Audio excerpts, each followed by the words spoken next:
Engineering എന്ന് പറഞ്ഞാൽ ഒരു ഡിഫറെന്റ് സ്ട്രീംസ് ഉണ്ടാവും അവിടെ.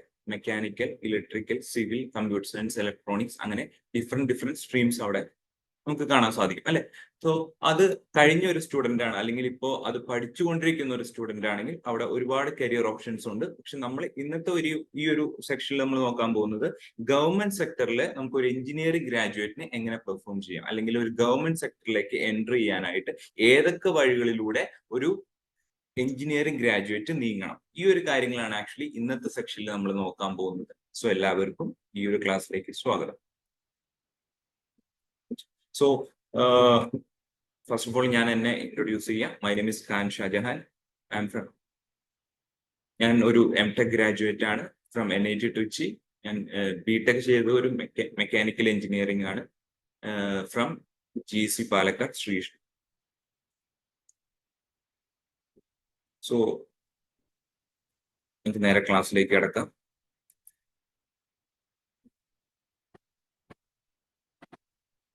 സോ നമ്മളൊരു ബിടെക് ഗ്രാജുവേറ്റ് ആണെങ്കിൽ, അല്ലെങ്കിൽ ബിടെക് കഴിഞ്ഞ ഒരു സ്റ്റുഡന്റ് ആണെങ്കിൽ ഒരു ഗവൺമെന്റ് സെക്ടറിലേക്ക് എൻട്രി ചെയ്യുന്നതിന് നമുക്ക് ഇത്രയും എക്സാംസ് ആണ്. ഞാൻ ചുരുക്കിയാണ് പറയുന്നത്. ഒരുപാട് ഞാൻ പറഞ്ഞു ഒരുപാട് കരിയർ ഓപ്പർച്യൂണിറ്റീസ് ഉണ്ട് നമുക്ക്. പക്ഷെ നമുക്ക് ഫോർ ടൈം ബീയിങ് നമ്മൾ ഇന്ന് നോക്കുന്നത് എന്താണ്? ഒരു ഗവൺമെന്റ് സെക്ടറിലേക്കുള്ള കരിയർ ഓപ്പർച്യൂണിറ്റീസ് ആണ് അല്ലെ. സോ ഗവൺമെന്റ് സെക്ടർ എന്ന് പറയുമ്പോൾ നമുക്ക് ആദ്യം നമ്മുടെ മനസ്സിലേക്ക് വരുന്നത് നമ്മുടെ സെൻട്രൽ ഗവൺമെന്റ് ജോബ്സ് ഉണ്ട്, അതുപോലെ തന്നെ സ്റ്റേറ്റ് ഗവൺമെന്റ് ജോബ്സും ഉണ്ട് അല്ലെ. സോ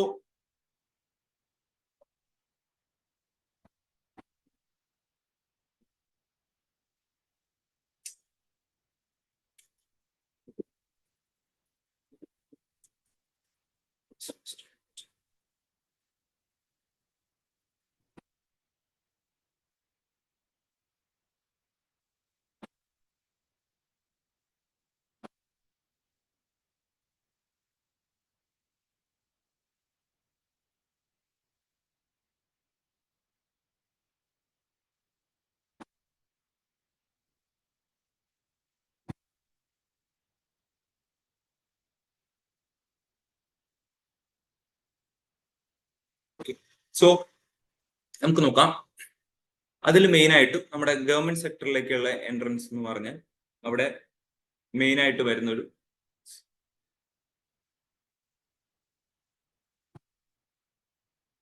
സെൻട്രൽ ഗവൺമെന്റ് ഉണ്ട്, സെൻട്രൽ ഗവൺമെന്റ് ജോബ്സ് ഉണ്ട്, അതുപോലെ തന്നെ നമ്മുടെ സ്റ്റേറ്റ് ഗവൺമെന്റ് ജോബ്സ് ഉണ്ട് അല്ലെ.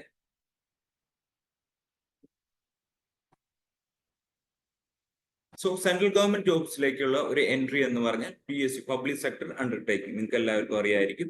പബ്ലിക് സെക്ടർ അണ്ടർടേക്കിംഗ് നമുക്കറിയാം. സ്റ്റാഫ് സെലക്ഷൻ കമ്മീഷനിലെ ജൂനിയർ എഞ്ചിനീയർ പോസ്റ്റുകളുണ്ട്. അതുപോലെ തന്നെ Indian space research organisation ISRO, അതിലേക്ക് നമുക്ക് അപ്ലൈ ചെയ്യാൻ സാധിക്കും. അതുപോലെ തന്നെ RRBJ, railway recruitment board junior engineer, അതുപോലെ തന്നെ PSC, അതായത് പബ്ലിക് സർവീസ് കമ്മീഷൻ, നമ്മുടെ കേരള PSC നമുക്കറിയാം അല്ലെ. സോ ഇതിന് പുറമെ നിങ്ങൾക്ക് കുറച്ചു പേർക്കെങ്കിലും സുപരിചിതമായിരിക്കും, അല്ലെങ്കിൽ അറിയാത്തവരുണ്ടാവും. ഗേറ്റ് എന്ന് പറഞ്ഞ ഒരു എക്സാം ഉണ്ട് അല്ലെ. ഗേറ്റ് എന്ന് പറഞ്ഞാൽ graduate aptitude test in engineering. Okay. So ഇത്രയും എക്സാംസ് ആണ്, അല്ലെങ്കിൽ ഇത്രയും ഒരു ഗേറ്റ് വേസ് ആണ് നമുക്കൊരു എഞ്ചിനീയറിംഗ് ഗ്രാജുവേറ്റിന് നമുക്കൊരു എഞ്ചിനീയർ ലെവൽ പോസ്റ്റിലേക്ക് വേണ്ടി, ഒരു ഗവൺമെന്റ് സെക്ടറിലെ എഞ്ചിനീയർ ലെവൽ പോസ്റ്റിലേക്ക് വേണ്ടി അപ്ലൈ ചെയ്യാനായിട്ട് നമുക്ക് അവൈലബിൾ ആയിട്ടുള്ളത് അല്ലെ. ഈ ഓരോന്ന് ഞാൻ ഡീറ്റെയിൽ ആയിട്ട് പറയാം. സോ നമുക്ക് ആദ്യമേ നോക്കാനുള്ളത് ഇതിന്റെ ഏറ്റവും ഒരു സെൻട്രൽ ഗവൺമെന്റ് ജോബ് ആയ, അതായത് പബ്ലിക് സെക്ടർ അണ്ടർടേക്കിംഗിലേക്കുള്ള നമുക്കൊരു ഡയറക്റ്റ് എൻട്രി കിട്ടുന്ന ഗേറ്റ് എന്ന് പറയുന്ന എക്സാംസിനെ കുറിച്ചാണ് നമ്മൾ ആദ്യം ഒരു ഇൻട്രോ വരുന്നത്. സോ നമുക്ക് എന്താണ് ഗേറ്റ് എന്ന് പറഞ്ഞാൽ ആക്ച്വലി ഗ്രാജുവേറ്റ്, ഞാൻ പറഞ്ഞു graduate aptitude test in engineering. നമുക്കൊരു എഞ്ചിനീയറിംഗ് ഗ്രാജുവേറ്റിന് ഒരു പബ്ലിക് സെക്ടർ അണ്ടർടേക്കിംഗിലേക്ക്, അല്ലെങ്കിൽ അതുപോലെ തന്നെ നമുക്കൊരു ഹയർ സ്റ്റഡീസിലേക്ക് പോകാനായിട്ട് നമുക്ക് ഒരു ക്വാളിഫയിങ് എക്സാം ആണ് ഈ ഗേറ്റ് എന്ന് പറയുന്ന എക്സാം. സോ ആക്ച്വലി അതിന് കുറെ ഒരു ബെനിഫിറ്റ്സ് ഉണ്ട്. അത് നമുക്കറിയാം. നമുക്ക് ഒരു it opens a gateway for the graduation, post graduation program അല്ലെ. സോ നമുക്കറിയാം, നമ്മളൊരു സാധാ കോളേജിൽ, അല്ലെങ്കിൽ നമ്മൾ ഒരു കേരളത്തിലൊരു എഞ്ചിനീയറിംഗ് കോളേജിൽ പഠിച്ചൊരു സ്റ്റുഡന്റ് ആണ്. സോ നമ്മുടെ കുട്ടികൾ എന്ത് ചെയ്യുന്നു? ഒരു IITs അല്ലെങ്കിൽ ഒരു NITs നമ്മൾ ഡ്രീം ചെയ്യുന്നു. അതിലേക്കൊരു അങ്ങനത്തെ പ്രീമിയം ഇന്ത്യയിൽ തന്നെ പ്രീമിയം ഇൻസ്റ്റിറ്റ്യൂട്ട്സ് ആയ IITs, NITs, IESE ഈ ഒരു ഇൻസ്റ്റിറ്റ്യൂട്ട്സിലൊക്കെ നമുക്ക് പഠിക്കണമെന്നുണ്ടെങ്കിൽ നമുക്ക് എന്ത് ചെയ്യാൻ പറ്റും? ഈ ഗേറ്റ് എന്ന് പറയുന്ന എക്സാം ക്വാളിഫൈ ചെയ്താൽ മതി അല്ലെ. ഈ ഗേറ്റ് എക്സാം ക്വാളിഫൈ ചെയ്താൽ എന്ത് സാധിക്കുന്നു? നമുക്കൊരു പോസ്റ്റ് ഗ്രാജുവേഷൻ പോകാൻ സാധിക്കും. ആ ഗേറ്റ് സ്കോറിന്റെ അടിസ്ഥാനത്തിൽ നമുക്ക് എന്ത് ചെയ്യാൻ പറ്റും? ഈ IITs പ്രീമിയം ഇൻസ്റ്റിറ്റ്യൂട്ട്സ് ആയ IITs, NITs നമുക്ക് എന്ത് ചെയ്യാൻ പറ്റും? നമുക്ക് അവിടെ പോസ്റ്റ് ഗ്രാജുവേഷൻ ചെയ്യാൻ പറ്റും. ഓക്കെ, പിന്നെ അവിടെ നിന്ന് തന്നെ നമുക്ക് എന്ത് ചെയ്യാൻ പറ്റും? അവിടെ നിന്ന് തന്നെ നമുക്കറിയാം ഓഫ് കോഴ്സ് ഈ IITs, NITs എന്ന് പറയുന്ന ഒരു പ്ലേസ്മെന്റ് അഷ്യൂർ ചെയ്യുന്ന കുറെ ഇൻസ്റ്റിറ്റ്യൂട്ട്സ് ആണ് അല്ലെ, പ്രീമിയം ഇൻസ്റ്റിറ്റ്യൂട്ട്സ് ആണ് ഇന്ത്യയിലെ തന്നെ. സോ എന്ത് ചെയ്യുന്നു? അവിടെ നിന്ന് തന്നെ നമുക്ക് എന്ത് ചെയ്യാൻ പറ്റും? നല്ലൊരു കരിയർ ഓപ്പൺ ചെയ്യാൻ പറ്റും, അല്ലെങ്കിൽ നല്ല രീതിയിൽ പ്ലേസ്മെന്റ് കിട്ടി നമുക്ക് അവിടെ നിന്ന് ഗ്രാജുവേറ്റ് ചെയ്യാൻ പറ്റും. ഓക്കെ, ഇനി നെക്സ്റ്റ് ആണ് എന്ത്? ഗേറ്റിന്റെ വേറൊരു ബെനിഫിറ്റ് ആണ് എന്ത്? Research institute recruitment. Research institute recruitment എന്ന് പറഞ്ഞാൽ നമുക്കറിയാം ഇപ്പൊ നവിടെ CSIR അതുപോലെ തന്നെ അങ്ങനെയുള്ള ലബോറട്ടറീസ് അല്ലെങ്കിൽ DRDO നമുക്കറിയാം അല്ലെ, defence research and development organisation. ഈ ഒരു ഓർഗനൈസേഷനിലേക്കൊക്കെ എന്താണ് JRF റിക്രൂട്ട്മെന്റ് വിളിക്കും അല്ലെ, ജൂനിയർ റിസർച്ച് ഫെലോഷിപ്പ് വിളിക്കും. ഈ ജൂനിയർ റിസർച്ച് ഫെലോഷിപ്പ് വിളിക്കുമ്പോഴും അവിടെ നമ്മളൊരു എൻട്രി അല്ലെങ്കിൽ അവിടെ നമ്മളൊരു ക്രൈറ്റീരിയ ആയിട്ട് വെക്കുന്ന ഇപ്പൊ എന്താണ്? ഗേറ്റ് സ്കോർ ആണ്. ഓക്കെ, ഒരു ഗേറ്റ് സ്കോർ ആണ് നമ്മൾ ഒരു എൻട്രി ആയിട്ട് കൊടുക്കുന്നത്. സോ നമുക്കറിയാം ഈ ഒരു ഫെലോഷിപ്പിനൊക്കെ ഒരു സ്റ്റൈപ്പൻ ഒരു 31,000 to 35,000 നമുക്ക് എന്ത് ചെയ്യാൻ പറ്റും?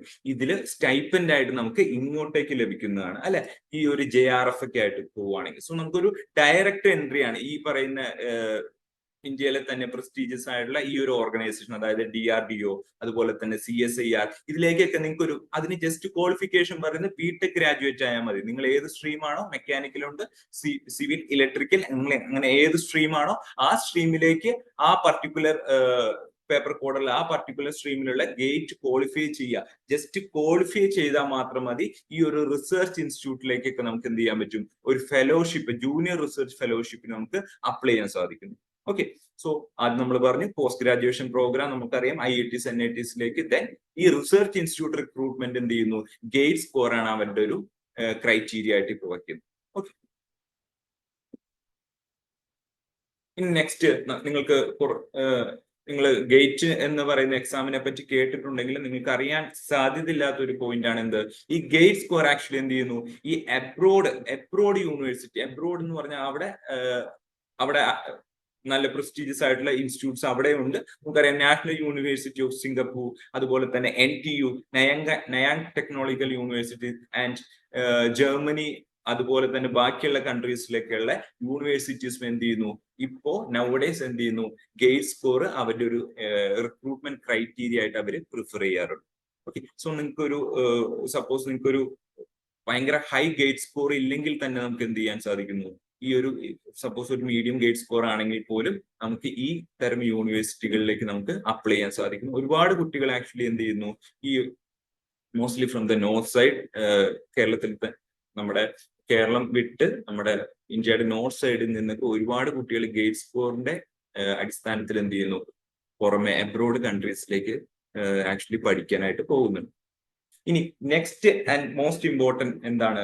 നമ്മൾ ഗേറ്റ് സ്കോർ. ഇപ്പം നമുക്ക് ചില കുട്ടികൾക്ക് ഒരാഗ്രഹം ഉണ്ടാകും, ഇപ്പൊ നമുക്ക് എഞ്ചിനീയറിംഗ് കഴിഞ്ഞ് ഒരുപാട് MTech അല്ലെങ്കിൽ ഒരു പോസ്റ്റ് ഗ്രാജുവേഷൻ അല്ലെങ്കിൽ റിസർച്ച് പ്രോഗ്രാമിലേക്കൊന്നും പോകാൻ അവർക്കൊരു താല്പര്യം ഉണ്ടാവില്ല. ചിലവർക്ക് എന്താണ് നമ്മുടെ ഒരു മൈൻഡ് സെറ്റ് എന്ന് പറഞ്ഞാൽ, ചില കുട്ടികളുടെ മൈൻഡ് സെറ്റ് എന്ന് പറഞ്ഞാൽ ഒരു ഡയറക്റ്റ് ഒരു ഗവൺമെന്റ് സെക്ടറിലേക്ക് അല്ലെങ്കിൽ ഡയറക്റ്റ് ഒരു ജോബിലേക്ക് എൻട്രി ചെയ്യുക എന്നുള്ളതാണ് അല്ലെ.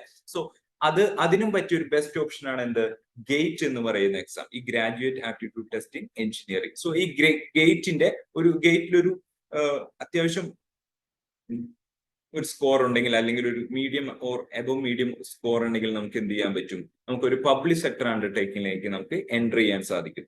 Okay, so getting a job in PSC is a dream for many GATE aspirants and it's yet another benefit of the GATE exam. So course നമുക്ക് അറിയാം, ഗേറ്റ് എന്ന് പറഞ്ഞാൽ നമ്മൾ എല്ലാവരും വിചാരിച്ചു വെച്ചിരിക്കുന്നത് നമുക്ക് ഒരു ഹയർ സ്റ്റഡീസിലേക്ക് പോകാനുള്ള ഒരു ഓപ്ഷൻ മാത്രമാണെന്നാണ്. പക്ഷെ അങ്ങനെയല്ല. ഈ ഗേറ്റ് സ്കോറിന്റെ അടിസ്ഥാനത്തിൽ എന്ത് ചെയ്യുന്നു? നിരവധി പബ്ലിക് സെക്ടർ, അതായത് ഇന്ത്യയിലെ തന്നെ നിരവധി പബ്ലിക് സെക്ടറുകൾ എന്ത് ചെയ്യുന്നു? ഈ ഗേറ്റ് സ്കോർ ആണ് അവരുടെ ഒരു റിക്രൂട്ട്മെന്റ് ക്രൈറ്റീരിയ അല്ലെങ്കിൽ അവരുടെ ഒരു മാൻഡേറ്ററി ക്രൈറ്റീരിയ ആയിട്ട് അവർ വെക്കുന്നത് എന്താണ്? ഈ ഒരു ഗേറ്റിന്റെ സ്കോർ ആണ്. സോ സോ നിങ്ങൾ സപ്പോസ് നിങ്ങളൊരു ഈ ഗേറ്റ് എന്ന് പറയുന്ന എക്സാം ഒന്ന് ക്ലിയർ ചെയ്തു എന്ന് വിചാരിക്കുക, നിങ്ങൾക്ക് ഒരു ടോപ്പ് സ്കോർ ഉണ്ടെന്ന് വിചാരിക്കുക. സോ നമുക്ക് ഈ പ്രസ്റ്റീജിയസ് ആയുള്ള അല്ലെങ്കിൽ എസ്റ്റീംഡ് ഓർഗനൈസേഷൻ ആയ BHEL, നിങ്ങൾക്കറിയാം ഭാരത് ഹെവി ഇലക്ട്രിക്കൽ ലിമിറ്റഡ് അല്ലെ, അതുപോലെ തന്നെ Indian oil corporation limited, ONGC, sale, national thermal power corporation, HPCL, ഇതെല്ലാം നമുക്കറിയാം ഇന്ത്യയിലെ തന്നെ മഹാരത്ന കാറ്റഗറിയിൽ വരുന്ന പബ്ലിക് സെക്ടേഴ്സ് ആണ് അല്ലെ. മഹാരത്ന കാറ്റഗറി എന്ന് പറഞ്ഞാൽ ഡിഫറെന്റ് കാറ്റഗറീസ് നമ്മൾ പബ്ലിക് സെക്ടറിനെ തരംതിരിച്ചിട്ടുണ്ട്. അതിൽ തന്നെ മഹാരത്ന കാറ്റഗറിയിൽ വരുന്നതാണ് ഈ IOCL, ONGC, സെയിൽ, ഇതെല്ലാം അല്ലെ. അതുപോലെ തന്നെ മിനി രത്ന കാറ്റഗറി ഉണ്ട്, അതുപോലെ തന്നെ നവരത്ന കാറ്റഗറി പബ്ലിക് സെക്ടർ ഉണ്ട്. സോ ഇതിലെല്ലാം എന്താണ്, ഇതൊക്കെ എല്ലാം ഗവൺമെന്റ് സെക്ടേഴ്സ് ആണ് അല്ലെ, സെൻട്രൽ ഗവൺമെന്റ് സെക്ടേഴ്സ്. സോ ഈ ഒരു പബ്ലിക് സെക്ടറിലേക്ക് നമുക്ക് എൻ്റർ ചെയ്യാനുള്ള ഒരു ബെസ്റ്റ് ഓപ്ഷൻ ആണ് എന്ത്, ഒരു എഞ്ചിനീയറിംഗ് ഗ്രാജുവേറ്റ് എന്നുള്ള രീതിയിൽ ഒരു ബെസ്റ്റ് ഓപ്ഷൻ ആണ് എന്ത്, ഈ ഗേറ്റ് എന്ന് പറയുന്ന എക്സാം. സോ നമുക്കറിയാം ഈ പറയുന്ന IOCL, ONGC ഇവരുടെയൊക്കെ സാലറി സ്ട്രക്ചർ നിങ്ങൾ അല്ലെങ്കിൽ അവിടുത്തെ വർക്ക്സ് ഒക്കെ നിങ്ങളൊന്ന് നെറ്റിൽ അടിച്ചു നോക്കിയാൽ തന്നെ മനസ്സിലാവും അവിടുത്തെ ലൈഫ് സ്റ്റൈൽ എങ്ങനെയാണ്, നമുക്ക് എന്തൊക്കെ ബെനിഫിറ്റ്സ് ആണ് അവിടുത്തെ ഒരു എംപ്ലോയിക്ക് കിട്ടുക. സോ നമ്മളൊരു ജസ്റ്റ് ഒരു BTech ഗ്രാജുവേറ്റ് ആണ്, നമ്മൾ ഒരു 1 ഇയർ അല്ലെങ്കിൽ കുറച്ച് സമയം നമ്മൾ ഒരു എക്സാമിന് വേണ്ടി പ്രിപ്പയർ ചെയ്യുകയാണ്, ഒരു ഗേറ്റ് എക്സാമിന് വേണ്ടി പ്രിപ്പയർ ചെയ്യുകയാണെങ്കിൽ എന്താണ്, ഈ പറഞ്ഞ സാധ്യതകളൊക്കെ നിങ്ങളുടെ മുന്നിലേക്ക് തുറന്നു വരുന്നതാണ്. ഓക്കെ,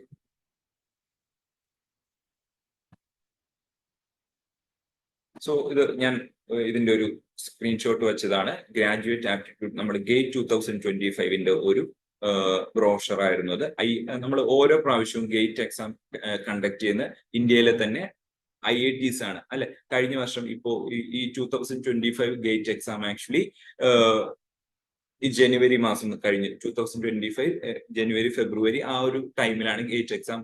ഓരോ ഇയറിലും ഫെബ്രുവരി ടൈമിലാണ് ഗേറ്റ് എക്സാം നടക്കാറ് അല്ലെ. സോ ഓരോ പ്രാവശ്യം ഓരോ IITs ആയിരിക്കും അത് പോസ്റ്റ് ചെയ്യുന്നത്. സോ ഇതാണ് ഓർഗനൈസ് ചെയ്ത ഇൻസ്റ്റിറ്റ്യൂട്ട് എന്ന് പറഞ്ഞാൽ IIT റൂർക്കി ആയിരുന്നു. സോ നിങ്ങൾ ഇവിടെ ഇതിന്റെ ക്രൈറ്റീരിയ ഒന്ന് ശ്രദ്ധിക്കുക, അല്ലെങ്കിൽ അതിന്റെ ഏതാണ് ക്വാളിഫയിങ് ഡിഗ്രി. നമ്മൾ ജസ്റ്റ് ബിടെക് മാത്രം മതി, BE or BTech മതി, bachelors degree in engineering 4 years after. Okay, ഇനി അതിന്റെ നമുക്ക് ഏതൊക്കെ കാൻഡിഡേറ്റ്സിന് അത് അപ്ലൈ ചെയ്യാം. നമ്മൾ ഇപ്പൊ സപ്പോസ് നിങ്ങൾ ഒരു എഞ്ചിനീയറിംഗ് കംപ്ലീറ്റ് ചെയ്തിട്ടില്ല, നിങ്ങളിപ്പോ ഒരു 3rd ഇയറിലാണെന്ന് വിചാരിച്ചു. So current in 3rd year or 4th year ആണ് നിങ്ങളിപ്പോ പഠിച്ചുകൊണ്ടിരിക്കുന്നത്, ഒരു 6th semester up to 8th semester അല്ലെ. 6th സെമസ്റ്ററിലുള്ള സ്റ്റുഡന്റിന് പോലും എന്ത് ചെയ്യാൻ പറ്റും, ഈ ഗേറ്റ് സ്കോർ വെച്ച് നമുക്ക് ഗേറ്റിന് അപ്ലൈ ചെയ്യാൻ സാധിക്കുന്നു, അല്ലെങ്കിൽ ഗേറ്റിന് എക്സാം എഴുതാനായിട്ട് അവർ എലിജിബിൾ ആണ്. So current in 3rd year or higher studies or already completed, ഈ 3 കാറ്റഗറിയിൽ വരുന്നവർക്ക് എന്ത് ചെയ്യാൻ പറ്റും, നമുക്കൊരു ഗേറ്റ് സ്കോറിൽ ഗേറ്റ് എഴുതാൻ സാധിക്കും. പിന്നെ ഒരു 60% മാർക്ക്, നമ്മുടെ BTechൽ ഒരു 60% മാർക്ക് ഉണ്ടെങ്കിൽ തന്നെ നമുക്ക് ഈ ഗ്രാജുവേറ്റ് ആപ്റ്റിറ്റ്യൂഡ് ടെസ്റ്റിന്റെ എഞ്ചിനീയറിംഗ് എഴുതാനായിട്ട് നിങ്ങൾ എലിജിബിൾ ആയിരിക്കും. ഓക്കെ, ഇനി ഇതുമായിട്ട് ഗേറ്റ് എക്സാം ആയിട്ട് എങ്ങനെ അപ്ലൈ ചെയ്യണം, ആ ഒരു എന്തെങ്കിലും ഡൗട്ട്സ് ഒക്കെ ഉണ്ടെങ്കിൽ പിന്നീട് ഞങ്ങളെ അറിയിക്കാവുന്നതാണ്, അത് ക്ലിയർ ചെയ്യും. സോ ഞാൻ പറഞ്ഞിരുന്നു, ഗേറ്റ് റിക്രൂട്ട്മെന്റ് ചെയ്യുന്ന അല്ലെങ്കിൽ ഗേറ്റ് ത്രൂ റിക്രൂട്ട് ചെയ്യുന്ന നിരവധി PSCകളുണ്ട്. അതിൽ തന്നെ മെയിൻ ആയിട്ട് അല്ലെങ്കിൽ ഇമ്പോർട്ടന്റ് ആയുള്ള കുറച്ച് PSCs ഞാൻ പറയാം. ഇന്ത്യൻ ഓയിൽ കോർപ്പറേഷൻ, അതുപോലെ തന്നെ നാഷണൽ തെർമൽ പവർ കോർപ്പറേഷൻ, അതുപോലെ തന്നെ GAIL, gas authority of India limited. ഇതൊക്കെ എന്താണ്, ഒരു ഓയിൽ ആൻഡ് ഗ്യാസ് സെക്ടറിൽ വരുന്ന പബ്ലിക് സെക്ടേഴ്സ് ആണ്. അതുപോലെ തന്നെ ഹിന്ദുസ്ഥാൻ പെട്രോളിയം കോർപ്പറേറ്റ് ലിമിറ്റഡ് അല്ലെ, HPCL, അതുപോലെ തന്നെ ഇലക്ട്രിക്കൽ സ്റ്റുഡൻസിന് നമുക്കറിയാൻ സാധിക്കും അവരുടെ ഒരു ഡ്രീം പബ്ലിക് സെക്ടർ ആണ് എന്ത്, ഈ power grid corporation of India limited എന്ന് പറയുന്നത് അല്ലെ, PGCA. സോ അവിടെയൊക്കെ നമുക്കറിയാം, ഞാൻ ഇത് കഴിഞ്ഞിട്ട് അതിന്റെ ഒപ്പം ഒരു ബ്രോഷർ ഞാൻ ആഡ് ചെയ്യാം. സോ അവരുടെ ഒരു ഡ്രീം ഒരു പബ്ലിക് സെക്ടർ തന്നെയാണ് എന്ത്, ഈ ഒരു പവർ ഗ്രിഡ് കോർപ്പറേഷൻ എന്ന് പറയുന്നത് അല്ലെ. അതുപോലെ തന്നെ ONGC, oil and natural gas corporation limited, അതുപോലെ തന്നെ NHPC, national hydro power corporation limited, അതുപോലെ തന്നെ ഭാരത് പെട്രോളിയം, അതുപോലെ തന്നെ കോൾ ഇന്ത്യ ലിമിറ്റഡ്. ഇതെല്ലാം എന്താണ്, ഇതെല്ലാം മഹാരത്ന കാറ്റഗറിയിൽ വരുന്ന അല്ലെങ്കിൽ നമ്മുടെ ഒരു പ്രീമിയം അല്ലെങ്കിൽ ഒരു പ്രസ്റ്റീജിയസ് ആയിട്ടുള്ള ഓർഗനൈസേഷൻ ആണ് നമ്മുടെ ഇന്ത്യയിലെ തന്നെ. സോ ഇവിടെയൊക്കെ ജോബ് കിട്ടുക എന്ന് പറഞ്ഞാൽ ആക്ച്വലി എന്താണ്, ഓരോ എഞ്ചിനീയറിംഗ് ഗ്രാജുവേറ്റ് ഒരു ഡ്രീം ആയിരിക്കും അല്ലെ, ഇതുപോലുള്ള ഒരു സെക്ടറിലൊക്കെ ഒരു ജോബ് കിട്ടുക എന്ന് പറഞ്ഞാൽ. സോ നമുക്ക് നമ്മളുടെ ഒരു BTech നമ്മളൊരു ബിടെക് ഗ്രാജുവേറ്റ് ആണ്, സപ്പോസ് നമ്മുടെ ക്യാമ്പസ് പ്ലേസ്മെന്റ് ഒന്നും പ്രോപ്പർ ആയിട്ടല്ല നടക്കുന്നത്, അല്ലെങ്കിൽ ക്യാമ്പസ് പ്ലേസ്മെന്റ് ഒന്നും കാര്യമായിട്ട് നടക്കുന്നില്ല, സപ്പോസ് നിങ്ങൾക്ക് ഒരു ലെസ് മാർക്കാണ്, അല്ലെങ്കിൽ CGP ഈവൻ കുറവാണെങ്കിൽ കൂടെ എന്ത് ചെയ്യാൻ പറ്റും, നമുക്ക് ഈ ഒരു ഗേറ്റ് എക്സാം എന്ന് പറയുന്ന എക്സാം ക്ലിയർ ചെയ്തുകൊണ്ട് എനിക്ക് പേഴ്സണലി ഞാൻ ഗേറ്റ് ക്വാളിഫൈഡ് ആണ്, ഞാനൊരു 5 times ഗേറ്റ് ക്വാളിഫൈഡ് ആണ്. സോ ഞാൻ പറയാണ്, നമുക്കൊരു ഒരുപാട് ടഫസ്റ്റ് ആയിട്ടുള്ള എക്സാം ഒന്നും അല്ല ഈ ഗേറ്റ് എക്സാം എന്ന് പറഞ്ഞാൽ. നമുക്ക് അത്യാവശ്യം ഒരു ബേസിക്സ് ഉണ്ട്, ഒരു ഫൗണ്ടേഷൻ നിങ്ങൾക്ക് നിങ്ങളുടെ ബിടെക്കിൽ നിന്ന് കിട്ടിയെങ്കിൽ, അല്ലെങ്കിൽ നിങ്ങൾ അതിനു വേണ്ടി ഒരു 1 year അല്ലെങ്കിൽ ഒരു കുറച്ച് നാൾ ഇതിനു വേണ്ടി പ്രിപ്പയർ ചെയ്യാൻ നിങ്ങൾ മനസ്സുണ്ടെങ്കിൽ എന്ത് ചെയ്യാൻ പറ്റും, ഈസി ആയിട്ട് ക്രാക്ക് ചെയ്യാൻ പറ്റുന്ന അതിന്റെ പാറ്റേൺ ശ്രദ്ധിച്ചാൽ മനസ്സിലാവും. റിപ്പീറ്റിംഗ് പാറ്റേൺ ആണ് ഗേറ്റ് എക്സാംസിൽ ഫോളോ ചെയ്ത് through out the year. So എന്താണ്, ഈ ഒരു പാറ്റേൺ ഫോളോ ചെയ്ത് പഠിക്കുന്നവർക്ക് ഈസി ആയിട്ട് ക്രാക്ക് ചെയ്യാൻ പറ്റുന്ന എക്സാം തന്നെയാണ്. സോ അങ്ങനെ ഒരു എക്സാം ക്രാക്ക് ചെയ്താൽ എന്നുള്ള ഗുണങ്ങളാണ് നമ്മൾ ഈ പറയുന്ന പ്രസ്റ്റീജിയസ് ആയിട്ടുള്ള ഈ ഒരു പബ്ലിക് സെക്ടേഴ്സിലേക്കൊക്കെ നിങ്ങൾക്ക് ഡയറക്റ്റ് എൻട്രി കിട്ടും.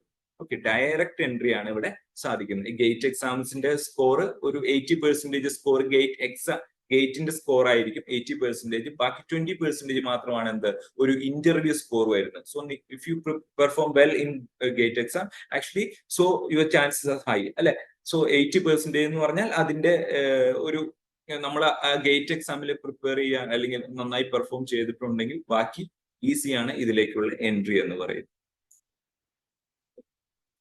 സോ ഇതിന്റെ ജസ്റ്റ് ഒരു power grid corporation India limited, so അതിന്റെ റിക്രൂട്ട്മെന്റ് ത്രൂ ഗേറ്റ് ആ ഒരു 2023 ഒരു നോട്ടിഫിക്കേഷൻ ആണ് ഞാൻ ഇതിന്റെ കൂടെ അറ്റാച്ച് ചെയ്യുന്നത്. സോ നിങ്ങൾക്ക് ഇവിടെ നോക്കിയാൽ മനസ്സിലാവും ഒരു ഇലക്ട്രിക്കൽ എഞ്ചിനീയറിംഗ് ഗ്രാജുവേറ്റ് ആണെങ്കിൽ നോക്കുക, ഒരു ടോട്ടൽ ഒരു 128 വേക്കൻസീസ് ആണ് അവിടെ ഉണ്ട് അല്ലെ. ഒരു ലാർജ് നമ്പർ ഓഫ് വേക്കൻസീസ് ആണ് ഈച്ച് ഇയർ. ചില ഇയറിൽ ഇത് 200-300 ഒക്കെ പോവാറുണ്ട്. ഈ ഒരു power grid corporation of India ലിമിറ്റഡിലെ ടോട്ടൽ വേക്കൻസീസ് അത് ഡിപ്പെൻഡ്സ് അപ്പോൺ ഡിഫറെന്റ് ഇയർ അല്ലെ. സോ 128 വേക്കൻസീസ് ആക്ച്വലി എന്ത് ചെയ്യുന്നു, ഇലക്ട്രിക്കൽ സ്റ്റുഡൻസ് മാത്രമായിട്ടാണ്. ഓക്കെ, ഇനി അതുപോലെ തന്നെ സിവിൽ സ്റ്റുഡൻസിനും ഇലക്ട്രോണിക് സ്റ്റുഡൻസിനും അതുപോലെ തന്നെ കമ്പ്യൂട്ടർ സയൻസ് ഈ പറയുന്ന സ്റ്റുഡൻസിനൊക്കെ അതിനനുസരിച്ചുള്ള വേക്കൻസീസും ഇവിടെ available. So once you clear the GATE exam, so ഇതാണ് നമ്മുടെ ഒരു പവർ ഗ്രിഡ് കോർപ്പറേഷൻ ത്രൂ നമുക്ക് അല്ലെങ്കിൽ ഈ ഒരു ഗേറ്റ് ത്രൂ PGCA നിങ്ങൾക്ക് എൻ്റർ ചെയ്യാൻ സാധിക്കും. ഓക്കെ, അതുപോലെ തന്നെ ഒരു സപ്പോസ് നിങ്ങളൊരു നമ്മളെല്ലാവരും കേട്ടിട്ടുണ്ടോ, മെക്കാനിക്കൽ എഞ്ചിനീയറിംഗ് ഗ്രാജുവേറ്റ് ആണെങ്കിൽ നമുക്കറിയാം ഇപ്പോ ഇവിടെ ചിലരൊക്കെ പറഞ്ഞു കേൾക്കുന്നുണ്ട് അവിടെ ഒരു ഗവൺമെന്റ് സെക്ടറിലേക്ക് നിങ്ങളുടെ ചാൻസസ് ആർ ലെസ് എന്ന് കേട്ടിട്ടുണ്ട് അല്ലെ. ആക്ച്വലി അത് റോങ് ആണ്. നമുക്കൊരു സെൻട്രൽ ഗവൺമെന്റ് അല്ലെങ്കിൽ ഇങ്ങനത്തെ പബ്ലിക് സെക്ടർ അണ്ടർടേക്കിങ്ങിലേക്കൊക്കെ നമ്മൾ നോക്കുന്ന സമയത്ത് ഏറ്റവും കൂടുതൽ വേക്കൻസീസ് വരുന്നത് ആർക്കാണ്, മെക്കാനിക്കൽ സ്റ്റുഡൻസിനാണ്. ഇപ്പൊ നോക്കുക, കോൾ ഇന്ത്യ ലിമിറ്റഡ് എന്ന് പറഞ്ഞാൽ ഒരു മഹാരത്ന കമ്പനിയാണ് അല്ലെ, മഹാരത്ന പബ്ലിക് സെക്ടർ അണ്ടർടേക്കിംഗ് ആണ്. സോ ഇവരെന്താണ്, ഗേറ്റ് സ്കോറിന്റെ അടിസ്ഥാനത്തിൽ എന്ത് ചെയ്യുന്നു, അവർ എഞ്ചിനീയറിംഗ് ഗ്രാജുവേറ്റ്സിനെ ഒരു മാനേജ്മെന്റ് ട്രെയിനി എന്നുള്ള പോസ്റ്റിലേക്ക് അവർ റിക്രൂട്ട് ചെയ്യുന്നത്. അത് അസിസ്റ്റന്റ് മാനേജർ അല്ലെങ്കിൽ എഞ്ചിനീയറിംഗ് ട്രെയിനി ആണെങ്കിൽ അത് എക്സിക്യൂട്ടീവ് എന്നുള്ള പൊസിഷനിലേക്ക് അവർ റിക്രൂട്ട് ചെയ്യുന്നു. അങ്ങനെ ഇപ്പൊ മാനേജ്മെന്റ് ട്രെയിനി എന്നുള്ള ഗ്രേഡിലേക്ക് അവർ റിക്രൂട്ട് ചെയ്യുന്ന സമയത്ത് നോക്കുക, ഇവിടെ മെക്കാനിക്കലിലെ ടോട്ടൽ വേക്കൻസീസ് നോക്കുക 104 വേക്കൻസീസ് ആണ് അല്ലെ. 104 വേക്കൻസീസ് ആണ് മെക്കാനിക്കലിൽ വരുന്നത്. ഇലക്ട്രിക്കലിനും അതുപോലെ തന്നെ 102 വേക്കൻസീസ് എവറി ഇയർ എന്ത് ചെയ്യുന്നു, അവർ റിക്രൂട്ട് ചെയ്യുന്നു. അതുപോലെ തന്നെ സിവിൽ ആണെങ്കിൽ ഒരു 91 വേക്കൻസീസ് ഉണ്ട് അല്ലെ. അതുപോലെ തന്നെ ഇൻസ്ട്രുമെന്റേഷൻ അത് ഒരു 39 വേക്കൻസീസ്. ദെൻ അവരുടെ ഏറ്റവും കൂടുതൽ വേക്കൻസീസ് വരുന്നത് മൈനിങ് ആണ്. കാരണം നിങ്ങൾക്കറിയാം കോൾ ഇന്ത്യ ലിമിറ്റഡ് എന്ന് പറഞ്ഞാൽ കോൾ മൈനിങ് ആണ് അവിടെ വരുന്നത് അല്ലെ. അതുമായിട്ട് റിലേറ്റ് ചെയ്യുന്ന ഡിസിപ്ലിൻ ആയതുകൊണ്ട് തന്നെ എന്താണ്, കൂടുതൽ വേക്കൻസീസ് മൈനിങ് ആണ് വരുന്നത്. സോ നമുക്ക് കേരളത്തിൽ അവൈലബിൾ ആയിട്ടുള്ള സ്ട്രീംസ് നോക്കുവാണെങ്കിൽ തന്നെ എന്താണ്, മോർ നമ്പർ ഓഫ് വേക്കൻസീസ് ഇവിടെ അവൈലബിൾ ആണ് അല്ലെ. സോ ഒരു മെക്കാനിക്കലിൽ തന്നെ large number of vacancies and for electrical also large number of vacancies are there in Coal India Limited. Okay. ഇനി IOCL ഒരു കാര്യം പറയുവാണെങ്കിൽ ഏറ്റവും ഇതുപോലെ തന്നെ ലാർജ് നമ്പർ ഓഫ് വേക്കൻസീസ് അവരെന്ത് ചെയ്യുന്നു, ഈ ഒരു ഗേറ്റ് ത്രൂ അവർ റിക്രൂട്ട് ചെയ്യാറുണ്ട്. സോ അതിന് എലിജിബിൾ ആയിട്ടുള്ള സ്ട്രീംസ് എന്ന് പറഞ്ഞാൽ കെമിക്കൽ എഞ്ചിനീയറിംഗ്. നമുക്കറിയാം കെമിക്കൽ എഞ്ചിനീയറിംഗ് എന്ന് പറഞ്ഞാൽ ഒരു ഓയിൽ ആൻഡ് ഗ്യാസ് സെക്ടറിലെ ഒരു ബാക്ക് ബോൺ ആണെന്ന് പറയാം അല്ലെ. സോ ഒരു കെമിക്കൽ എഞ്ചിനീയറിംഗ് കഴിഞ്ഞ സ്റ്റുഡൻസ്, അതുപോലെ തന്നെ മെക്കാനിക്കൽ എഞ്ചിനീയറിംഗ് കഴിഞ്ഞ സ്റ്റുഡൻസ്, അതുപോലെ തന്നെ metallurgy, electrical, computer science, electronics and communication, ഇതെല്ലാം കഴിഞ്ഞ കുട്ടികൾക്കൊക്കെ എന്താണ് ഒരുപാട് ഓപ്പർച്യൂണിറ്റീസ് ആണ് IUCL ഗേറ്റ് ത്രൂ ഓപ്പൺ ആവുന്നത്. സോ നമുക്കറിയാം ഞാൻ ഇതിന്റെ നോട്ടിഫിക്കേഷൻ ആഡ് ചെയ്യുന്നില്ല, ഇതിന്റെ വേക്കൻസി ഡീറ്റെയിൽസ് ഞാൻ പറയുന്നില്ല. നിങ്ങൾ ജസ്റ്റ് ഒന്ന് സെർച്ച് ചെയ്ത് നോക്കുക. ഒരു മോർ ദാൻ 150-200 വേക്കൻസീസ് ഒക്കെ ഈച്ച് ഇയർ മെക്കാനിക്കലിനെല്ലാം ഇവർ റിക്രൂട്ട് ചെയ്യാറുണ്ട് ഗേറ്റ് ത്രൂ. ഓക്കെ, ഇനി അതുപോലെ തന്നെ നാഷണൽ തെർമൽ പവർ കോർപ്പറേഷൻ, അതും എന്താണ് ഇവിടെ നോക്കുക, മെക്കാനിക്കലിലെ ടോട്ടൽ വേക്കൻസീസ് നോക്കുക. തെർമൽ പവർ കോർപ്പറേഷനിൽ നമുക്ക് ഗേറ്റ് ത്രൂ നമുക്ക് ഒരു 180 വേക്കൻസീസ് വരുന്നുണ്ട്. അതിൽ ഇലക്ട്രിക്കലിന് ഒരു 135 വേക്കൻസീസ് വരുന്നുണ്ട്. അതുപോലെ തന്നെ സിവിലില് 50 ആൻഡ് ഇലക്ട്രോണിക്സ് ആൻഡ് ഇൻസ്ട്രുമെന്റേഷൻ നോക്കുക. നമ്മുടെ നാടുകളിലൊക്കെ ചിലവർ പറയാറുണ്ട് ഇലക്ട്രോണിക്സ് പഠിച്ച ആക്ച്വലി ജോബ് ഇല്ല, അല്ലെങ്കിൽ ഒരു ഗവൺമെന്റ് സെക്ടറിലേക്ക് എൻട്രി ഡിഫിക്കൽട്ട് ആണെന്ന് പറയാറുണ്ട്. പക്ഷേ ഓഫ്കോഴ്സ് നമ്മൾ ഏതൊരു സ്ട്രീം പഠിച്ചാലും അതിന്റെ സാധ്യതകൾ മനസ്സിലാക്കി ഒരു എക്സാമിന് പ്രിപ്പയർ ചെയ്യുവാണെങ്കിൽ എന്താണ് ഒരുപാട് ഓപ്പർച്യൂണിറ്റീസ് നമ്മുടെ ഇന്ത്യയിൽ തന്നെയുണ്ട് അല്ലെ. സോ ഇനി നെക്സ്റ്റ് ഈ ഗേറ്റ് എന്ന് പറയുന്ന എക്സാംസ് പോലെ തന്നെ മറ്റൊരു ഇമ്പോർട്ടന്റ് ആയ ഒരു എക്സാംസ് ആണ് ഇന്ത്യൻ എഞ്ചിനീയറിംഗ് സർവീസ് അല്ലെങ്കിൽ എഞ്ചിനീയറിംഗ് സർവീസ് എക്സാമിനേഷൻ. അത് കണ്ടക്ട് ചെയ്യുന്ന ആക്ച്വലി UPSC ആണ് അല്ലെ. UPSC നമുക്കറിയാം, UPSC നമ്മൾ ഇന്ത്യൻ IAS ഒക്കെയാണ് നമ്മൾ കേട്ടിട്ടുള്ളത് അല്ലെ. അതുപോലെ തന്നെ ഒരു ടെക്നിക്കൽ ഒരു എഞ്ചിനീയറിംഗ് ഗ്രാജുവേറ്റ്സിന്റെ ഒരു IAS പ്രോഗ്രാം അല്ലെങ്കിൽ ഒരു IAS ലെവൽ എക്സാംസ് ആണ് ESC എന്ന് പറയുന്നത്, engineering service examination. So it is administered by union public service commission അല്ലെ, UPSC ആണ് കണ്ടക്ട് ചെയ്യുന്നത്. സോ ഈ ഒരു ടെസ്റ്റിൽ എന്താണ് നമ്മൾ നോക്കുന്നത്, നിങ്ങളുടെ ടെക്നിക്കൽ ആൻഡ് മാനേജ്മെന്റ് സ്കില്ലാണ് ആക്ച്വലി ഈ ഒരു ടെസ്റ്റിൽ നമ്മൾ നോക്കുന്നത്. Mostly if you are good in technical skill then chances are high അല്ലെ. സോ നമുക്കൊരു ടെക്നിക്കൽ സ്കില്ല് നമുക്ക് നല്ലോണം ഉണ്ട്, അല്ലെങ്കിൽ നല്ല രീതിയിൽ നിങ്ങൾക്ക് ടെക്നിക്കൽ സബ്ജക്ട്സിന്റെ ഒരു നോളജ് ഉണ്ടെങ്കിൽ ഈസി ആയിട്ട് ക്രാക്ക് ചെയ്യാൻ പറ്റുന്ന ഒരു എക്സാംസ് ആണ് ഈ ഒരു എഞ്ചിനീയറിംഗ് സർവീസ് എക്സാമിനേഷൻ. ഈ ഗേറ്റ് എക്സാംസിന്റെ ലെവലുമായിട്ട് കമ്പാരിറ്റീവ്ലി ഡിഫിക്കൽട്ടി എന്ന് പറയുന്നത് മോഡറേറ്റ് ആണ് ഈ ഒരു ESC അല്ലെ ഇന്ത്യൻ എഞ്ചിനീയറിംഗ് സർവീസിന്റെ ഈ ഒരു എക്സാം പാറ്റേൺ എന്ന് പറയുന്നത്. നമുക്കറിയാം എവറി ഇയർ 500 പൊസിഷൻ ആണ് ഓഫേർഡ് അക്രോസ് 4 ഡിസ്റ്റിങ്ക്റ്റ് ബ്രാഞ്ച്. ഈ 4 ബ്രാഞ്ചുകളിലായിട്ട് ഏകദേശം 500 പൊസിഷൻ എന്ത് ചെയ്യുന്നു ഈ ഒരു ഇന്ത്യൻ എഞ്ചിനീയറിംഗ് സർവീസ് കൂടെ നമുക്ക് ഓഫർ ചെയ്യുന്നുണ്ട് അല്ലെ. മെയിൻ ആയിട്ട് അത് ഏതാണ്, mechanical, civil, electrical, electronics and communication. ഈ 4 സ്ട്രീമുകളിലെ സ്റ്റുഡൻസിന് ഒരുപാട് ഓപ്പർച്യൂണിറ്റീസ് ആണ് ഈ ESC എക്സാമിലൂടെ നിങ്ങൾക്ക് ഓപ്പൺ ആയി വരുന്നത്. സോ ഒരു ഇന്ത്യൻ എഞ്ചിനീയറിംഗ് സർവീസ് സപ്പോസ് നിങ്ങൾ ആ ഒരു ഇന്ത്യൻ എഞ്ചിനീയറിംഗ് സർവീസ് എക്സാം ഒരു പ്രിലിംസ് കൊണ്ട് 2 സെക്ഷൻ ആയിട്ടാണ് നടത്തുന്നത്. സോ അത് 2 ക്ലിയർ ചെയ്തു, ഇന്റർവ്യൂ ക്ലിയർ ചെയ്തു എന്ന് വിചാരിക്കുക. സോ ദെൻ നിങ്ങൾക്ക് ഓപ്പൺ ആയിട്ടുള്ള എന്താണ് ഈ പറയുന്ന ഓർഗനൈസേഷൻ കാഡറിലൊക്കെ നിങ്ങൾക്ക് വർക്ക് ചെയ്യാൻ സാധിക്കുന്നത്. ഏതൊക്കെയാണ്, സെൻട്രൽ പവർ എഞ്ചിനീയറിംഗ് സർവീസ്,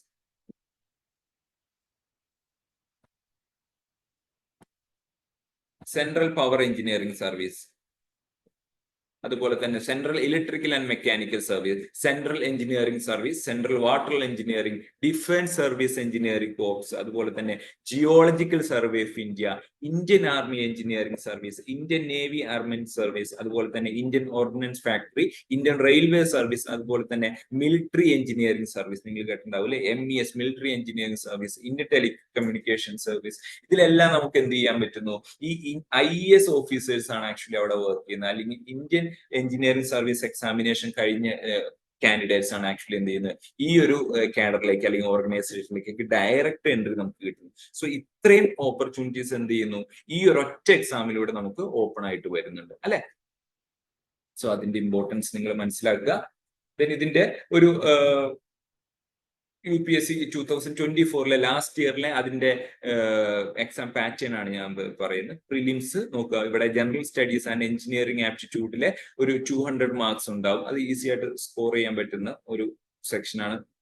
നമുക്കൊരു അത്യാവശ്യം ഒരു ആപ്റ്റിറ്റ്യൂഡ് ലെവല് അല്ലെങ്കിൽ ആപ്റ്റിറ്റ്യൂഡ് സ്കില്ലുള്ള ഒരു കുട്ടിയാണെങ്കിൽ ഈസി ആയിട്ട് സ്കോർ ചെയ്യാൻ പറ്റും ഇതിൽ ഈ 200 മാർക്സിന് നല്ലൊരു മാർക്ക് അല്ലെ.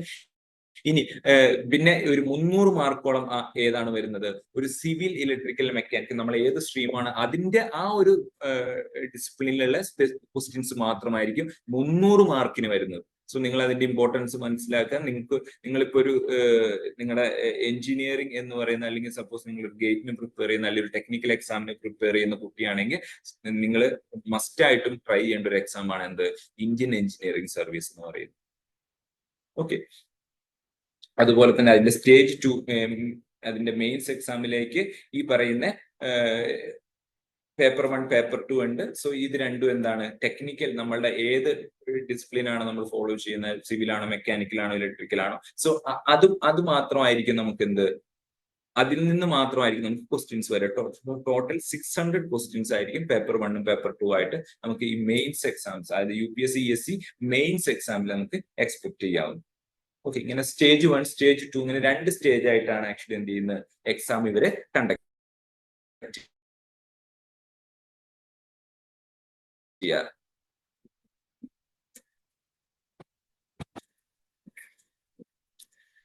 ഇനി നമുക്കറിയാം ഒരുപാട് PSUs ഉണ്ട്, അതുപോലെ അതായത് പബ്ലിക് സെക്ടർ അണ്ടർടേക്കിംഗ് ഇന്ത്യയിലെ തന്നെ പ്രസ്റ്റീജിയസ് ആയിട്ടുള്ള ഇൻസ്റ്റിറ്റ്യൂട്ട്സ് ആണെന്ന് ഞാൻ പറഞ്ഞു. സോ ഈ ഒരു ഓർഗനൈസേഷൻ, അതായത് ഈ പബ്ലിക് സെക്ടർ അണ്ടർടേക്കിംഗ്സ് എല്ലാം ഗേറ്റ് ത്രൂ അല്ലാതെ തന്നെ എന്ത് ചെയ്യുന്നു, ഒരുപാട് അവരുടേതായ എക്സാം കണ്ടക്ട് ചെയ്ത് അവരുടേതായ ഒരു കമ്പ്യൂട്ടർ ബേസ്ഡ് ടെസ്റ്റ് നടത്തി റിക്രൂട്ട് ചെയ്യുന്ന ഏജൻസീസ് ആണ് ഇതൊക്കെ. ഏതൊക്കെ, കോൾ ഇന്ത്യ ലിമിറ്റഡ്, അതുപോലെ തന്നെ ഈ ഹിന്ദുസ്ഥാൻ എയറോനോട്ടിക് ലിമിറ്റഡ്, BPCL, അതുപോലെ തന്നെ national mineral development corporation, NMDC ഒക്കെ ആക്ച്വലി എല്ലാ കൊല്ലവും എന്ത് ചെയ്യുന്നു, എല്ലാ കൊല്ലവും ഒരു സൂപ്പർവൈസർ ട്രെയിനി, എഞ്ചിനീയർ ട്രെയിനി എന്നുള്ള പൊസിഷനിലേക്കൊക്കെ ഈച്ച് ഇയർ എന്ത് ചെയ്യുന്നു, അവരുടേതായ ഒരു കമ്പ്യൂട്ടർ ബേസ്ഡ് ടെസ്റ്റ് നടത്തും. അവർക്കൊരു കട്ട് ഓഫ് ക്രൈറ്റീരിയ ഉണ്ടാവും, അതിനുശേഷം ഒരു ചെറിയ ഇന്റർവ്യൂ ഉണ്ടാവും. സോ ഈ ഒരു എക്സാം ക്ലിയർ ചെയ്ത് ഇന്റർവ്യൂ ക്ലിയർ ചെയ്യുന്ന ആൾക്ക് ഡയറക്റ്റ് ആയിട്ട് എന്ത് ചെയ്യുന്നു, ഒരു എഞ്ചിനീയറിംഗ് പൊസിഷനിലേക്ക് അവിടെ വർക്ക് ചെയ്യാൻ സാധിക്കും. അതുപോലെ തന്നെ എയർപോർട്ട് അതോറിറ്റി ഓഫ് ഇന്ത്യ അത് ഗേറ്റ് ത്രൂവും ചെയ്യാറുണ്ട്, അതുപോലെ തന്നെ അവരുടേതായ കമ്പ്യൂട്ടർ ബേസ്ഡ് ടെസ്റ്റ് നടത്തി എന്ത് ചെയ്യുന്നു, അവരിപ്പോ റിക്രൂട്ട് ചെയ്യാറുണ്ട്. സോ കോൾ ഇന്ത്യ ലിമിറ്റഡ് അങ്ങനെ തന്നെ ഗേറ്റ് ത്രൂവും ചെയ്യാറുണ്ട്, അവരുടേതായ CBT നടത്തി അവർ റിക്രൂട്ട് ചെയ്യാറുണ്ട്. ഓക്കെ, സോ നമുക്ക് ഒരു സപ്പോസ് നിങ്ങൾക്ക് ഒരു ഗേറ്റ് നന്നായി പ്രിപ്പയർ ചെയ്യുന്ന ഒരു സ്റ്റുഡന്റ് ആണ്, അല്ലെങ്കിൽ ഇങ്ങനത്തെ ഒരു ടെക്നിക്കൽ എക്സാംസിന് പ്രിപ്പയർ ചെയ്യുന്ന ഒരു സ്റ്റുഡന്റ് ആണ്, സപ്പോസ് നിങ്ങൾക്ക് ഒരു ഗേറ്റിന് നല്ലൊരു സ്കോർ കിട്ടിയില്ലെങ്കിൽ തന്നെ still you have A chance അല്ലെ. സോ നമുക്ക് ഇങ്ങനത്തെ ഒരു പബ്ലിക് സെക്ടർ അണ്ടർടേക്കിംഗ്സിലൊക്കെ നമുക്ക് എൻട്രി ചെയ്യാനായിട്ട് നിങ്ങൾക്ക് ഒരു ചാൻസ് ഉണ്ട് ഇവിടെ. എങ്ങനെ, നമുക്ക് സെപ്പറേറ്റ് ഒരു CBT സ്കോർ ഉണ്ടാവും, അതിന്റെ ഗേറ്റ് സ്കോർ നമ്മൾ അവിടെ കൺസിഡർ ചെയ്യുന്നില്ല, ആ സെപ്പറേറ്റ് എക്സാം നടക്കുന്നതിൽ നമുക്ക് പെർഫോം ചെയ്യാൻ സാധിച്ചതാണ് ഡയറക്റ്റ് ആയിട്ട് പബ്ലിക് സെക്ടർ അണ്ടർടേക്കിംഗിലേക്ക് പോകാൻ സാധിക്കും അല്ലെ. ഇത് അതുപോലെ ഇപ്പൊ ഈ നമ്മളിപ്പോ പറഞ്ഞുകൊണ്ടിരിക്കുന്നു, നമ്മൾ ക്ലാസ് നടന്നുകൊണ്ടിരിക്കുന്നു, ഇന്നിപ്പോ 29 ജൂൺ 2025 അല്ലെ. ഇപ്പൊ ആക്ച്വലി കറന്റ് ഓൺ ഗോയിങ് ആയിട്ടുള്ള ഒരു റിക്രൂട്ട്മെന്റ് പ്രോസസ് ആണ് HPCL. ഞാൻ പറഞ്ഞു, ഹിന്ദുസ്ഥാൻ പവർ കോർപ്പറേഷൻ ലിമിറ്റഡ് അല്ലെ, ഒരു മഹാരത്ന PSU ആണ്. സോ നമ്മുടെ ഇന്ത്യയിലെ തന്നെ പ്രസ്റ്റീജിയസ് PSU ആണ് എന്ത്, ഓയിൽ ആൻഡ് ഗ്യാസ് സെക്ടറിലെ പ്രസ്റ്റീജിയസ് ആയിട്ടുള്ള PSU ആണ് എന്ത്, ഒരു HPCL എന്ന് പറയുന്നത്. അതിന്റെ റിക്രൂട്ട്മെന്റ് ഇപ്പൊ നടന്നുകൊണ്ടിരിക്കുകയാണ്. നോക്കുക, അതിന്റെ ഓൺലൈൻ ആപ്ലിക്കേഷൻ ജൂൺ 2025 വിളിച്ചിട്ടുണ്ട്. ലാസ്റ്റ് ഡേറ്റ് നാളെയാണ് അല്ലെ, 13 ജൂൺ 2025 ആണ്. ഓക്കെ, ഇത് അവരുടേതായ ഒരു എക്സാം കണ്ടക്ട് ചെയ്തിട്ട് എന്ത് ചെയ്യുന്നു, അവർ ഈ പറഞ്ഞ പൊസിഷനിലേക്കൊക്കെ എന്ത് ചെയ്യുന്നു, അവര് റിക്രൂട്ട് ചെയ്യാണ്. എക്സിക്യൂട്ടീവ് അസിസ്റ്റന്റ് നോക്കുക, ഒരു 3 year full time regular graduation in any discipline, അതുപോലെ തന്നെ വേക്കൻസീസ് ഒരു 10 ഉണ്ട്. സിവിൽ ജൂനിയർ എക്സിക്യൂട്ടീവ് സിവിൽ അല്ലെ, അതുപോലെ തന്നെ നോക്കുക, ഇവിടെ നോക്കുക, മെക്കാനിക്കൽ എഞ്ചിനീയർ എത്ര വേക്കൻസീസ് ഉണ്ട് നോക്കുക, 98, നിയർലി ഒരു 100 വേക്കൻസീസ് ഉണ്ട് അല്ലെ. ഒരു മാക്സിമം ഏജ് ലിമിറ്റ് 25 ആണ് വരുന്നത്. എന്താണ് അതിന്റെ ക്രൈറ്റീരിയ പറയുന്നത്, 4 year full time regular engineering course in mechanical engineering. നിങ്ങൾ ഒരു മെക്കാനിക്കൽ എഞ്ചിനീയറിംഗ് ഗ്രാജുവേറ്റ് ആണ്, BTech കഴിഞ്ഞ ഒരാളാണെങ്കിൽ എന്ത് ചെയ്യാം, നിങ്ങൾക്ക് ഈ ഒരു എക്സാമിന് വേണ്ടി നിങ്ങൾക്ക് ഇപ്പൊ അപ്ലൈ ചെയ്യാൻ സാധിക്കും. ഓക്കെ, സോ ഇതിനൊരു എക്സ്പീരിയൻസ് ചോദിക്കുന്നില്ല, ഫ്രഷർ ആയിക്കൊണ്ട് തന്നെ നമുക്ക് എന്ത് ചെയ്യാൻ പറ്റും, ഈ ഒരു പ്രസ്റ്റീജിയസ് ആയിട്ടുള്ള ഈ ഒരു ഓർഗനൈസേഷനിലേക്ക് നമുക്ക് എൻട്രി ചെയ്യാൻ സാധിക്കും. ഇവരുടെ ബേസിക് എന്നൊക്കെ പറഞ്ഞാൽ ഒരു 50,000 to 1,60,000 ആണ് അവരുടെ ഒരു ബേസിക് സാലറി ആണ് ഈ പറയുന്നത്. അതിന്റെ കൂടെ പെർക്സ്, അതുപോലെ തന്നെ ഡിഫറെന്റ് അലവൻസ്, ഒരുപാട് അലവൻസ് ഉണ്ട്, മെഡിക്കൽ അലവൻസ്, അതുപോലെ തന്നെ ട്രാവൽ അലവൻസ്, അതുപോലെ തന്നെ ലാപ്ടോപ്പ് അലവൻസ്, മൊബൈൽ അലവൻസ്, അങ്ങനെ ഒരു പബ്ലിക് സെക്ടറിൽ നിങ്ങൾ ഗൂഗിൾ ചെയ്താൽ സാധിക്കും. ഒരുപാട് അലവൻസ് നിങ്ങൾക്ക് കിട്ടും. സോ നിയർലി ഒരു 1 lakhന്റെ അടുത്ത് എങ്ങനെയായാലും എന്ത് ചെയ്യുന്നു, ഒരു സാലറി നിങ്ങൾക്ക് എക്സ്പെക്ട് ചെയ്യാൻ സാധിക്കും. ഇത്തരം ഒരു പ്രസ്റ്റീജിയസ് ആയുള്ള PSU അതുപോലെ തന്നെ ഇങ്ങനത്തെ ഒരു ഓർഗനൈസേഷനിലേക്ക് നിങ്ങൾ എത്തിപ്പെടാൻ സാധിക്കുകയാണ്. ഓക്കെ, സിവിൽ എഞ്ചിനീയേഴ്സിന് അതുപോലെ തന്നെ വേക്കൻസീസ് ഉണ്ട്, ജസ്റ്റ് BTech പാസ് ഔട്ട് ആയാൽ. സോ ഇപ്പോ ഇതൊന്നും നിങ്ങൾ നോട്ട് ചെയ്യുക. നിങ്ങളിപ്പോ ഒരു എഞ്ചിനീയറിംഗ് ഗ്രാജുവേറ്റ് ആണെങ്കിൽ ഇപ്പോ ഓൺഗോയിങ് ആയിട്ടുള്ളത് കൊണ്ട് ഫ്രഷേഴ്സിന് ആക്ച്വലി ആക്റ്റീവ് ആയിട്ടുള്ള ഒരു നോട്ടിഫിക്കേഷൻ ആണ് എന്ത്, ആക്റ്റീവ് ആയിട്ടുള്ള നോട്ടിഫിക്കേഷൻ ആണ് എന്ത്, ഈ HPCL റിക്രൂട്ട്മെന്റ് എന്ന് പറയുന്നത്.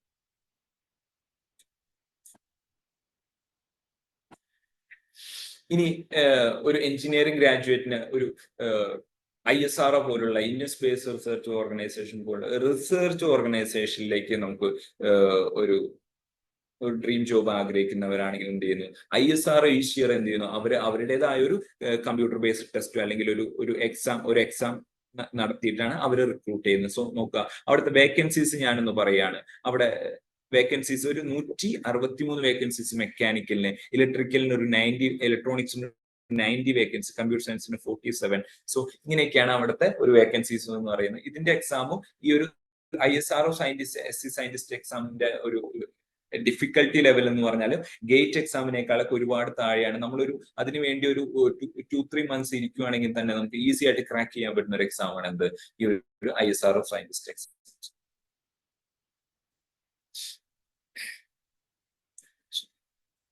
ഞാൻ പേഴ്സണലി അല്ലെങ്കിൽ എന്റെ എക്സ്പീരിയൻസ് എന്ന് പറയുകയാണെങ്കിൽ ഈ ഒരു എക്സാംസ് ഒക്കെ ആക്ച്വലി കമ്പാരിറ്റീവ്ലി നമുക്ക് ഒന്ന് പ്രിപ്പയർ ചെയ്യുവാണെങ്കിൽ ഈസി ആയിട്ട് ക്ലിയർ ചെയ്യാൻ പറ്റും. ഞാൻ ക്ലിയർ ചെയ്തതാണ്. സോ ക്ലിയർ ചെയ്യാൻ പറ്റുന്ന ഒരു എക്സാം ആണ് എന്ത്, ഈ ഒരു സയന്റിസ്റ്റ് എക്സാം എന്ന് പറയുന്നത്. അത് കഴിഞ്ഞിട്ട് നമുക്കൊരു ഇന്റർവ്യൂ സെക്ഷൻ ഉണ്ടാവും. ഇന്റർവ്യൂ സെക്ഷനിൽ കുറച്ച് ഡിഫിക്കൽട്ട് ആണ്, പക്ഷെ അതിനുവേണ്ടി സെപ്പറേറ്റ് നമുക്ക് എന്ത് ട്രെയിൻ ചെയ്യുവാണെങ്കിൽ, കുട്ടികൾ ട്രെയിൻ ചെയ്യുവാണെങ്കിൽ അത് ക്ലിയർ ചെയ്യാൻ സാധിക്കും. ഒരുപാട് കുട്ടികൾ നമ്മുടെ കേരളത്തിൽ നിന്ന് തന്നെ ISROയിൽ വർക്ക് ചെയ്യുന്നുണ്ട്, സയൻസിലായിട്ട് ഡയറക്റ്റ് ആയിട്ട് അവര് BTech കഴിഞ്ഞ് അവിടെ ജോയിൻ ചെയ്യുന്നു.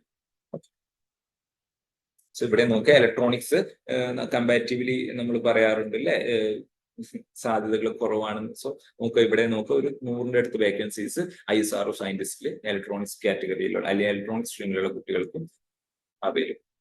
അതിന്റെ ഏജ് ലിമിറ്റ് കാര്യങ്ങൾ നോക്കുക, 28 years ആണ്. ഒരു കഴിഞ്ഞ വർഷത്തെ നോക്കുക, 2023 നോക്കുവാണെങ്കിൽ ഏജ് റിലാക്സേഷൻ കിട്ടും. If you R OBC candidate ആണ് 3 years, ഒരു SC/ST കാറ്റഗറി സ്റ്റുഡൻസ് ആണെങ്കിൽ ഒരു 5 years അടുത്ത് അവർക്ക് ഏജ് റിലാക്സേഷൻ അവൈലബിൾ. ഒരു സാലറി എന്ന് പറഞ്ഞാൽ 56,100 പെർ മന്ത് ആണ്. അതാണ് ബേസിക് സാലറി. അതിന്റെ കൂടെ പെർക്സ് ആൻഡ് അലവൻസ് ആഡ് ചെയ്യും.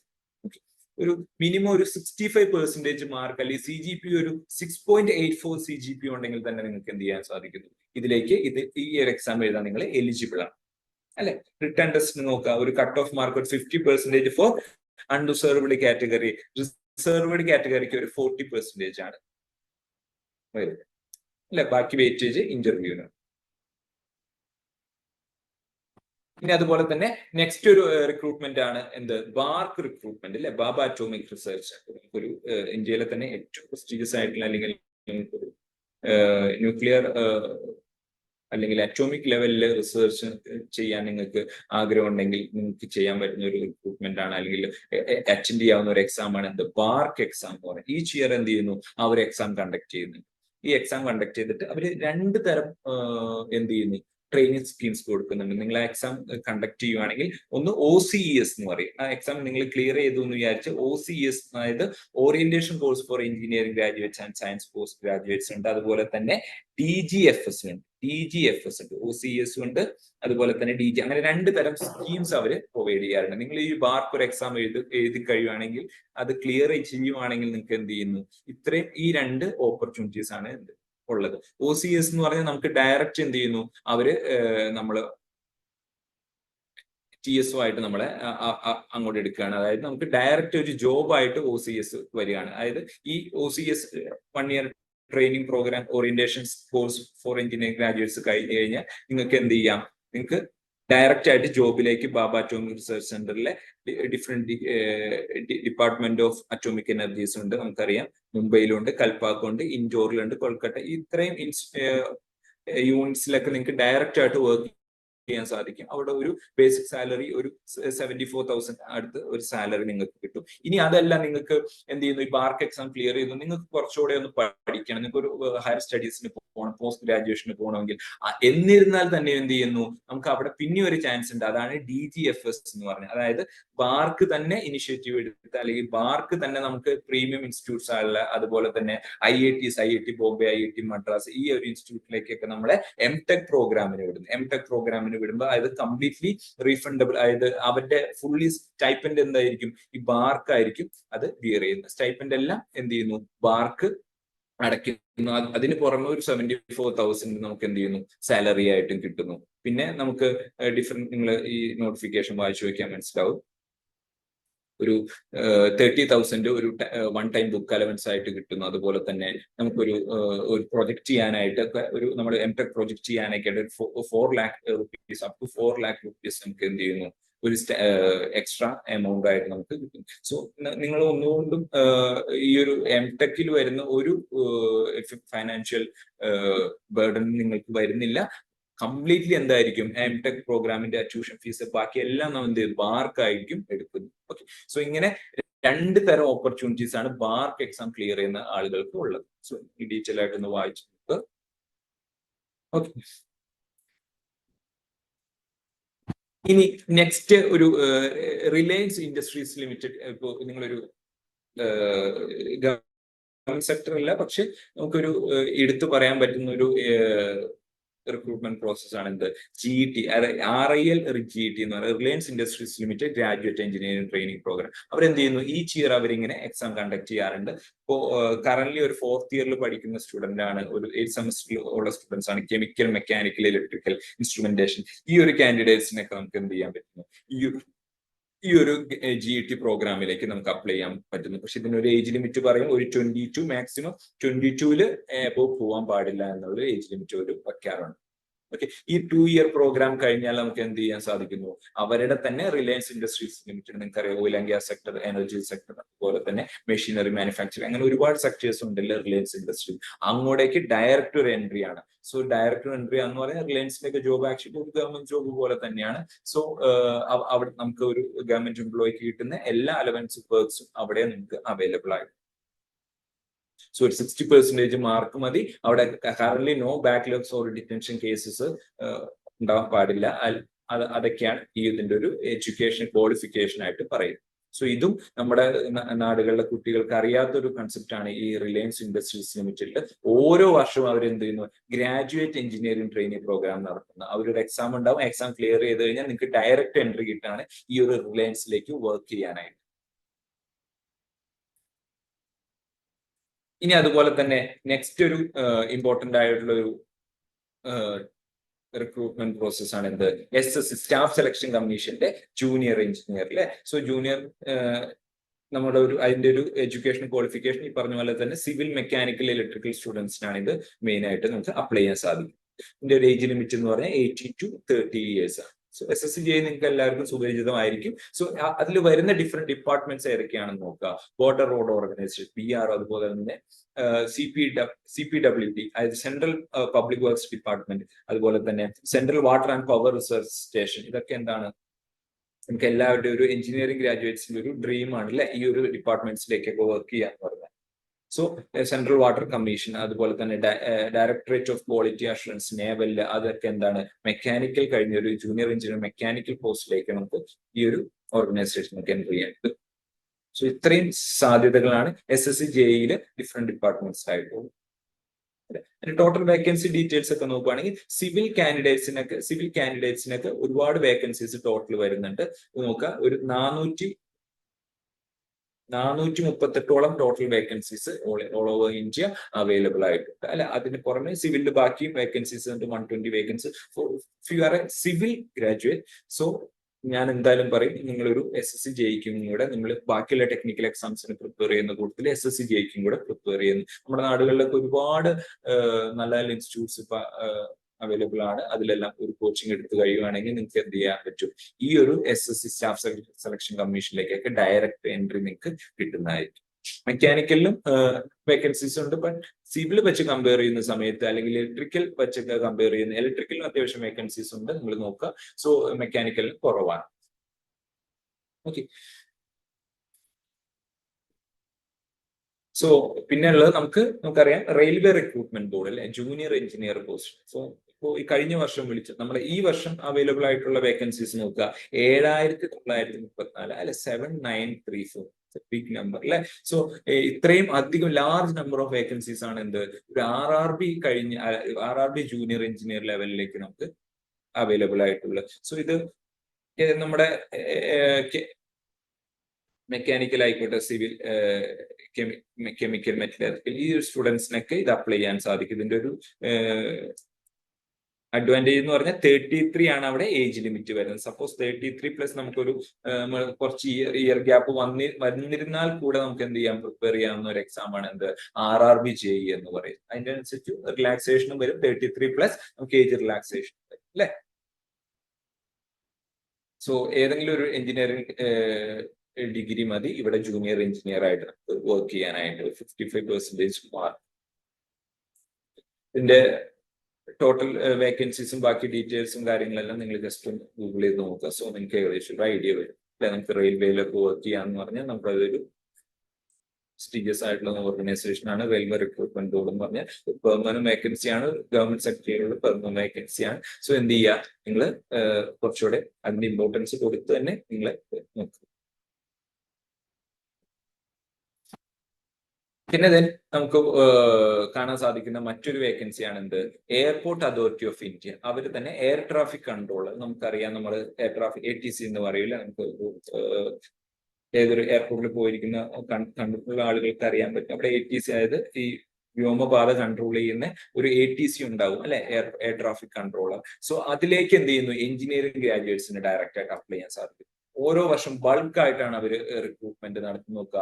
ഈ ഒരു 2025 309 വേക്കൻസീസ് ആണ് അവിടെ വരുന്നത്. 309 ടോട്ടൽ വേക്കൻസീസ് അവിടെ അവൈലബിൾ ആണ് ഓൾ ഓവർ ഇന്ത്യ. സോ അതിന്റെ ഒരു എഡ്യൂക്കേഷൻ ക്വാളിഫിക്കേഷൻ എന്താ വേണ്ടത് നോക്കുക. ഒരു ബാച്ചിലേഴ്സ് ഡിഗ്രി അല്ലെ, full time regular bachelors degree in engineer, any discipline, ഏത് ഡിസിപ്ലിൻ ആയിക്കോട്ടെ നിങ്ങൾക്ക് എന്ത് ചെയ്യാൻ പറ്റുന്നു, ഇതിലേക്ക് അപ്ലൈ ചെയ്യാൻ പറ്റും. അവരൊരു എക്സാം ഉണ്ടാവും, എക്സാം ക്ലിയർ ചെയ്ത് കഴിഞ്ഞാൽ ഡയറക്റ്റ് എൻട്രി ആണ്. സോ അവിടെ മാക്സിമം ഏജ് വന്നത് 27 ഇയേഴ്സ് ആണ്. ഏജ് റിലാക്സേഷൻ നിങ്ങൾക്ക് അവൈലബിൾ ആയിരിക്കും. ഓക്കെ. അതുപോലെ തന്നെ നമുക്ക് ഒരു ഇന്ത്യൻ നേവി, അതുപോലെ തന്നെ ഇന്ത്യൻ എയർഫോഴ്സിലേക്കൊക്കെ നമുക്ക് ഡയറക്റ്റ് ഒരു ടെക്നിക്കൽ ഡിപ്പാർട്ട്മെന്റിലേക്ക് നമുക്ക് ഡയറക്റ്റ് എൻട്രി വരുന്നുണ്ട്. ഒരു ഓരോ ഇയറിലും അവരുടെ നോട്ടിഫിക്കേഷൻ അവർ പ്രൊവൈഡ് ചെയ്യാറുണ്ട്. So vacancies, large number of vacancies വരാറുണ്ട്. സോ ഇവരുടെ ഏജ് ലിമിറ്റ് എന്ന് പറഞ്ഞാൽ ഒരു ഇന്ന ഡേറ്റിന് മുന്നേ ഡേറ്റ് ഓഫ് ബർത്ത് വരുന്ന കുട്ടികൾക്ക് ഇതിൽ എലിജിബിൾ ആയിരിക്കും. സോ അങ്ങനെ ഒരു 50% അല്ലെങ്കിൽ ഒരു അത്രയും മാർക്ക് മാത്രം മതി ഈ ഒരു ഇന്ത്യൻ നേവി കാഡറ്റ് എൻട്രി സ്കീമിലേക്കൊക്കെ നമുക്ക് അപ്ലൈ ചെയ്യാനായിട്ട്. ഇതും എന്താണ്, ഒരു എഞ്ചിനീയറിംഗ് ഗ്രാജുവേറ്റ്സിന് അപ്ലൈ ചെയ്യാൻ സാധിക്കും. അതുപോലെ തന്നെ എയർഫോഴ്സും അതുപോലെ ഇന്ത്യൻ ആർമി എന്ത് ചെയ്യുന്നു, ടെക്നിക്കൽ റിക്രൂട്ട്മെന്റ് നടത്താറുണ്ട്. അവിടെയും എന്താണ്, ഒരു ലാർജ് നമ്പർ ഓഫ് വേക്കൻസീസ് വരും. സോ ഇതുപോലെ തന്നെ ഒരു എക്സാം കണ്ടക്ട് ചെയ്ത് അതിന്റെ ഫിസിക്കൽ കാര്യങ്ങൾ ഉണ്ടാവും. അതിനുശേഷം നമുക്ക് എന്ത് ചെയ്യുന്നു, ഡയറക്റ്റ് എൻട്രി ആണ് നമ്മുടെ എയർഫോഴ്സിലേക്കൊക്കെ നമുക്ക് വരുന്നത്. ഇനി നമ്മുടെ നെക്സ്റ്റ് ഒരു റിക്രൂട്ട്മെന്റ് ആണ് നമ്മുടെ കേരള PSC. നമുക്ക് എല്ലാവർക്കും അറിയാം അല്ലെ, അവിടെ വരുന്ന technical post recruitment Kerala PSC. So നമുക്ക് നോക്കാം. അതിൽ വരുന്ന മെയിൻ ആയിട്ടും ഞാനിപ്പോ ഒരു എഞ്ചിനീയർ ലെവലിൽ ഉള്ള എക്സാംസ് മാത്രമാണെന്ന് ഹൈലൈറ്റ് ചെയ്തിരിക്കുന്നത്. ഒരു Kerala water authority assistant engineer അല്ലെ, അസിസ്റ്റന്റ് എഞ്ചിനീയർ ആർക്കൊക്കെ അവൈലബിൾ ആണ്, ആരൊക്കെ എലിജിബിൾ ആണ്, civil, mechanical and chemical students. ഇതിന് നിങ്ങൾ ജസ്റ്റ് BTech കഴിഞ്ഞാൽ തന്നെ നിങ്ങൾക്ക് എന്ത് ചെയ്യാൻ പറ്റും, ഈ വാട്ടർ അതോറിറ്റിയിലെ അസിസ്റ്റന്റ് എഞ്ചിനീയർ ആയിട്ട് നമുക്ക് വർക്ക് ചെയ്യാൻ സാധിക്കും അല്ലെ. നമ്മുടെ നാടുകളിൽ തന്നെ നമുക്ക് ഒരുപാട് വാട്ടർ അതോറിറ്റി ഉണ്ട്, ഓഫീസുണ്ട്. അവിടെയൊക്കെ സെക്ഷൻ ഓഫീസുകളിൽ നിങ്ങൾക്ക് എന്ത് ചെയ്യാൻ പറ്റുന്നു, ഡയറക്റ്റ് ഒരു AE ആയിട്ട് നമുക്ക് നിങ്ങളെ റിക്രൂട്ട് ചെയ്യും അല്ലെ. സോ നമുക്ക് നാട്ടിൽ തന്നെ സ്ഥിരമായിട്ടുള്ള ഒരു ഗവൺമെന്റ് സെക്ടറിലേക്ക് നമുക്ക് എൻട്രി സാധ്യമാകുന്നു. അതുപോലെ തന്നെ നമ്മുടെ കേരള സ്റ്റേറ്റ് ഇലക്ട്രിസിറ്റി ബോർഡ് അല്ലെ, അവിടെ KSEB, അവിടെ സബ് എഞ്ചിനീയർ ആയിട്ട് ഇലക്ട്രിക്കൽ ആൻഡ് സിവിൽ കാൻഡിഡേറ്റ്സിനും കൂടെ KSEB സബ് എഞ്ചിനീയർ വന്നിട്ടുണ്ട്. സോ അതിൽ നമുക്ക് എന്ത് ചെയ്യാൻ പറ്റുന്നു, ഡയറക്റ്റ് അപ്ലൈ ചെയ്യാൻ പറ്റും. ഏജ് ലിമിറ്റ് ഒക്കെ വരുന്ന ഒരു 36 ഇയേഴ്സ് ആണ് വരുന്നത്. 36 പ്ലസ് റിലാക്സേഷൻ വരും. അതുപോലെ തന്നെ KSEB അസിസ്റ്റന്റ് എഞ്ചിനീയർ ഇലക്ട്രിക്കലിന് വരുന്ന ഒരു ഗോൾഡൻ ഓപ്പർച്യൂണിറ്റീസ് ആണ്. Large number of vacancies. Sub engineer ഒക്കെ ആണെങ്കിലും ഒരു 320 പ്ലസ് വേക്കൻസീസ് ഒക്കെ നമുക്ക് സബ് എഞ്ചിനീയർ ആയിട്ടും ഇലക്ട്രിക്കൽ എഞ്ചിനീയർ ആയിട്ടും ഇപ്പോൾ റീസെന്റ് ആയിട്ട് ഒരു 250 പ്ലസ് വേക്കൻസീസ് AE ആയിട്ടും KCB AE പുതിയതായിട്ട് നോട്ടിഫിക്കേഷൻ കൊണ്ടുവന്നിട്ടുണ്ട്. So large number of vacancies ആണ് ആർക്ക്? ഫോർ ഇലക്ട്രിക്കൽ കാൻഡിഡേറ്റ്സിന്. ഇലക്ട്രിക്കൽ കാൻഡിഡേറ്റ്സിന് എന്താണ് ബെസ്റ്റ് ഒരു ഓപ്ഷൻ? കേരള PSC വഴി കിട്ടാവുന്ന ഒരു ബെസ്റ്റ് ഓപ്ഷൻ ആണ് എന്ത്? KSEB എന്ന് പറയും. Then pollution control board AE, pollution control board AE civil കാൻഡിഡേറ്റ്സിന് അപ്ലൈ ചെയ്യാൻ സാധിക്കും. ജസ്റ്റ് BTech കഴിഞ്ഞാൽ മതി. പിന്നെ പോളിടെക്നിക് ലെക്ചറർ അല്ലെ, നമ്മുടെ നാടുകളിലേക്കുള്ള പോളിടെക്നിക് കോളേജുകളിലേക്ക് ലെക്ചറർ ആയിട്ടൊക്കെ എന്ത് ചെയ്യാൻ പറ്റും? നമുക്ക് ഈ ഒരു എഞ്ചിനീയറിംഗ് കഴിഞ്ഞ് കഴിഞ്ഞാൽ നമുക്ക് അപ്ലൈ ചെയ്യാൻ സാധിക്കും. അവരുടെ സാലറിയൊക്കെ ACT പേ സ്കെയിലാണ്, അല്ലെങ്കിൽ ഒരു നല്ലൊരു സാലറി സ്ട്രക്ചർ ആണ് പോളിടെക്നിക് ലെക്ചറിനൊക്കെ വരും. നമ്മുടെ നാടുകളിൽ തന്നെ നമുക്ക് സ്ഥിരം ജോലി എന്നുള്ള നോക്കുന്നവർക്ക് ബെസ്റ്റ് ഒരു ഓപ്ഷൻ ആണ് ഈ പറയുന്ന കേരള PSC വഴിയുള്ള ഈ ഒരു ടെക്നിക്കൽ പോസ്റ്റ്. ഓക്കെ,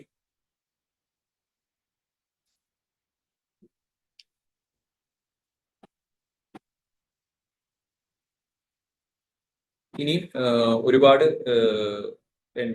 ഒരുപാട് വേക്കൻസീസ് ഉണ്ട്, അല്ലെങ്കിൽ ഒരുപാട് ഓർഗനൈസേഷൻ ടൈം ലിമിറ്റഡ് ആയതുകൊണ്ട് നമ്മളെല്ലാം പറയുന്നില്ല. സോ നിങ്ങൾ ഒരു കാര്യം മനസ്സിലാക്കുക, നമുക്ക് ഒരുപാട് ഓപ്പർച്യൂണിറ്റീസ് തന്നെ നമ്മുടെ ഇന്ത്യയിൽ തന്നെ അവൈലബിൾ ആയിട്ടുണ്ട്. സോ എപ്പോഴും പക്ഷെ ഇതിനൊക്കെ നിങ്ങൾ ശ്രദ്ധിച്ചാൽ മനസ്സിലാവും, ഒരു ഏജ് ലിമിറ്റ് ഉണ്ടാവും. ഒരു 25 to 27 ഇയേഴ്സ്. 27 ഇയേഴ്സ് ആണ് മാക്സിമം പബ്ലിക് സെക്ടറൊക്കെ വരുന്നത്. PSUs ഒക്കെ വരുന്നത് 27 ഇയേഴ്സ് ആണ് മാക്സിമം. സോ അതിന് മുന്നേ തന്നെ നമുക്ക് നമ്മൾ നന്നായിട്ട് ഒന്ന് പ്രിപ്പയർ ചെയ്യാണ്, നമ്മളൊരു കോച്ചിങ് എല്ലാം എടുത്ത് നമുക്ക് ഒരു ഗവൺമെന്റ് സെക്ടറിലേക്ക് കയറണം എന്നുള്ള ആഗ്രഹത്തോടുകൂടി നമ്മൾ പ്രിപ്പയർ ചെയ്യുവാണെങ്കിൽ നമുക്ക് ഈസി ആയിട്ട് ക്രാക്ക് ചെയ്യാൻ പറ്റും. നമ്മുടെ നാടുകളിൽ നിന്നൊക്കെ ഒരുപാട് കുട്ടികൾ ഇപ്പൊ ഈ ഒരു ട്രെൻഡിലേക്ക് പോകുന്നുണ്ട്.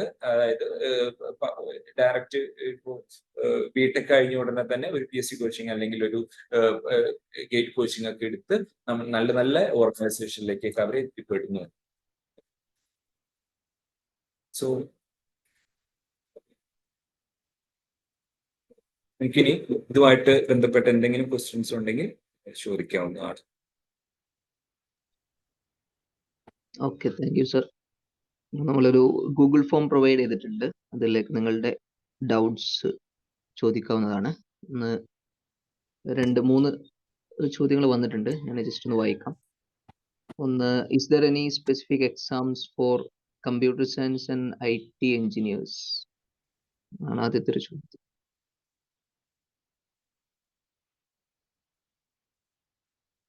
ആർക്കെങ്കിലും എന്തെങ്കിലും ക്വസ്റ്റ്യൻസ് ഉണ്ടെങ്കിൽ ചോദിക്കാവുന്നതാണ്.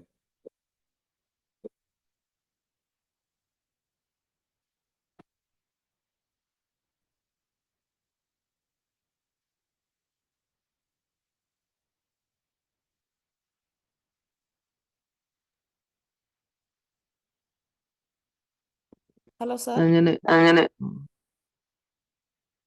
ചോദിച്ചോളൂ. എന്റെ പേര് ആദിഷ് എന്നാണേ. അപ്പൊ പോളിടെക്നിക്കിൽ മെക്കാനിക്കൽ എഞ്ചിനീയറിംഗ് പഠിച്ചിട്ടുണ്ടെങ്കിൽ സാർ ഈ പറഞ്ഞ പോലെ ഗേറ്റ് എക്സാം എഴുതിയിട്ട് കയറാൻ പറ്റുമോ? BTech തന്നെ എടുക്കണമെന്നുണ്ടോ സാർ?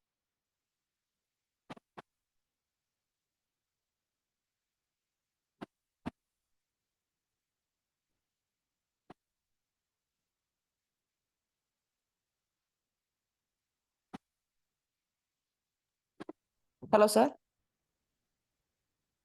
ജഹാൻ സർ കേൾക്കുന്നുണ്ടോ ഇല്ലെന്നൊന്ന് പറയണേ.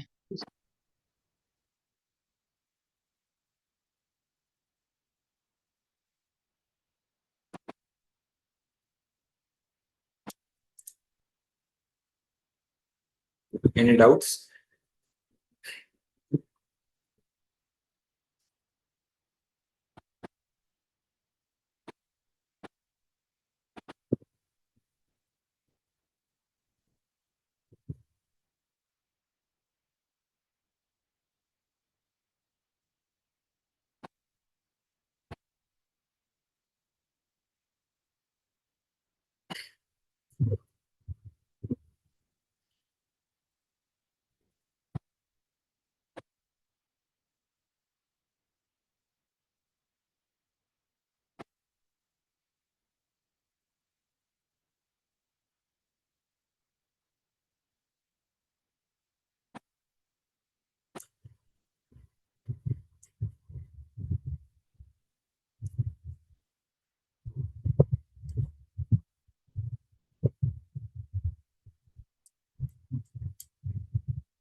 സാറേ ഇവിടെ 1-2 പേര് ചോദ്യം ചോദിച്ചിട്ടുണ്ട്. സാറ് കേൾക്കുന്നില്ല?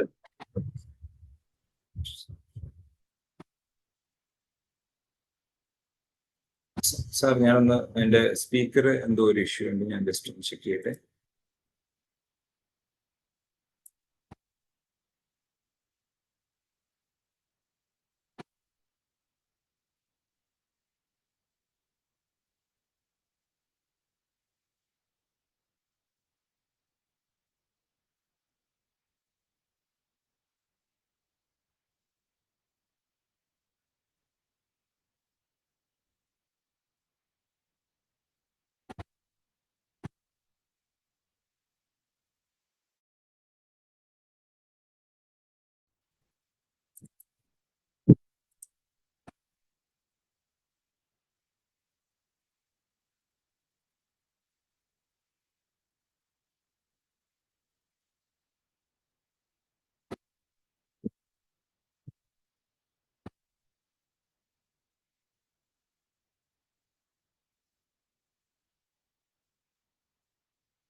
സാർ ഇപ്പോ ഒന്ന് റെഡി ആയി നോക്കാവും.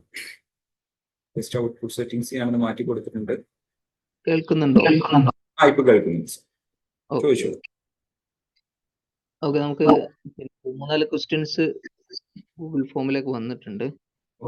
ചാറ്റ് ബോക്സിൽ കുറച്ച് ചോദ്യങ്ങൾ വരുന്നുണ്ട്. യെസ്.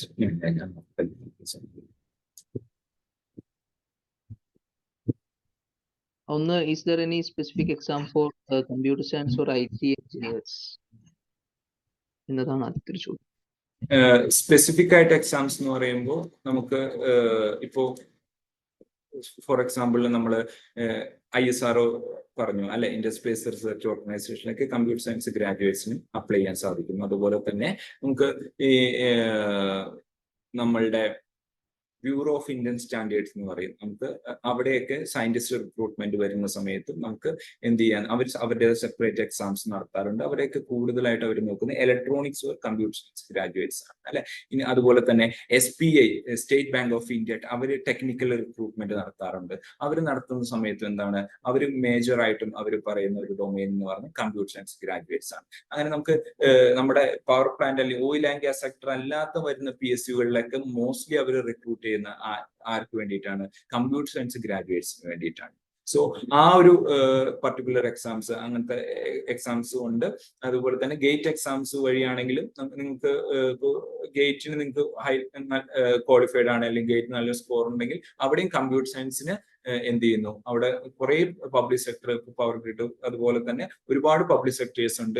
എഞ്ചിനീയറിംഗ് ഡൈനാമിക്സ് ലിമിറ്റഡ് എന്ന് പറഞ്ഞ് ഭാരത് ഡൈനാമിക്സ് ലിമിറ്റഡ്, അതുപോലെ തന്നെ Bharat electronics limited, bell, BEL എന്ന് പറയും. സോ ഇവിടെ എല്ലാം ഏറ്റവും കൂടുതൽ മേജർ ആയിട്ടും റിക്രൂട്ട് ചെയ്യുന്ന ഏത് സ്റ്റുഡൻസിനാണ്? ഇലക്ട്രോണിക്സ് ആൻഡ് കമ്പ്യൂട്ടർ സയൻസ് ഗ്രാജുവേറ്റ്സിനാണ്. സോ ഇവിടെയൊക്കെ നമ്മൾ ആ ഒരു പർട്ടിക്കുലർ എക്സാംസ് ഈച്ച് ഇയർ അവരെന്ത് ചെയ്യുന്നു, എക്സാം കണ്ടക്ട് ചെയ്യാറുണ്ട്. സോ നമ്മൾ ആ ഒരു എക്സാം ക്ലിയർ ചെയ്യുന്നതനുസരിച്ച് നമുക്ക് എന്ത് ചെയ്യാം, നമുക്ക് ഒരുപാട് ലാർജ് നമ്പർ ഓഫ് വെല്ലിലൊക്കെ പറയുവാണെങ്കിൽ ഒരു പ്രൊബേഷണറി എഞ്ചിനീയറിംഗ് എന്ന് പറഞ്ഞാൽ അല്ലെങ്കിൽ പ്രൊബേഷണറി എഞ്ചിനീയർ എന്ന് പറഞ്ഞ ഒരു പോസ്റ്റിലേക്ക് എന്ത് ചെയ്യുന്നു, നമുക്ക് ഒരു 300+ വേക്കൻസീസ് ആണ് for both computer science and electronic ഗ്രാജുവേറ്റ്സിന് വരും. സോ ആ ഒരു എക്സാംസ് ഒക്കെ ക്ലിയർ ചെയ്യാനും ഈസിയാണ്. സോ അത് കഴിയുവാണെങ്കിൽ നിങ്ങൾക്ക് ഒരുപാട് ചാൻസസ് ആണ് അങ്ങനത്തെ ഒരു പബ്ലിക് സെക്ടറിലേക്ക് എൻട്രി ചെയ്യാനുള്ളത്. Okay, thank you. രണ്ടാമത്തെ ഒരു ചോദ്യം, is there any option in GATE for MCA post graduation?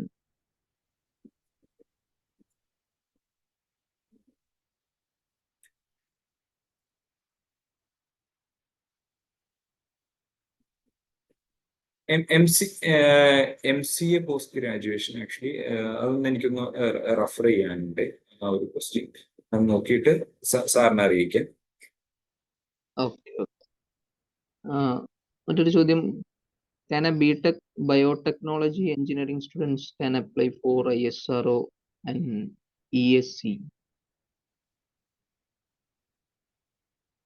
അത് നമ്മളുടെ ഇപ്പോ ഫോർ എക്സാമ്പിൾ ISRO സയന്റിസ്റ്റ് റിക്രൂട്ട്മെന്റിലേക്ക് ഈ ബയോടെക്നോളജിക്ക് അപ്ലൈ ചെയ്യാൻ പറ്റില്ല.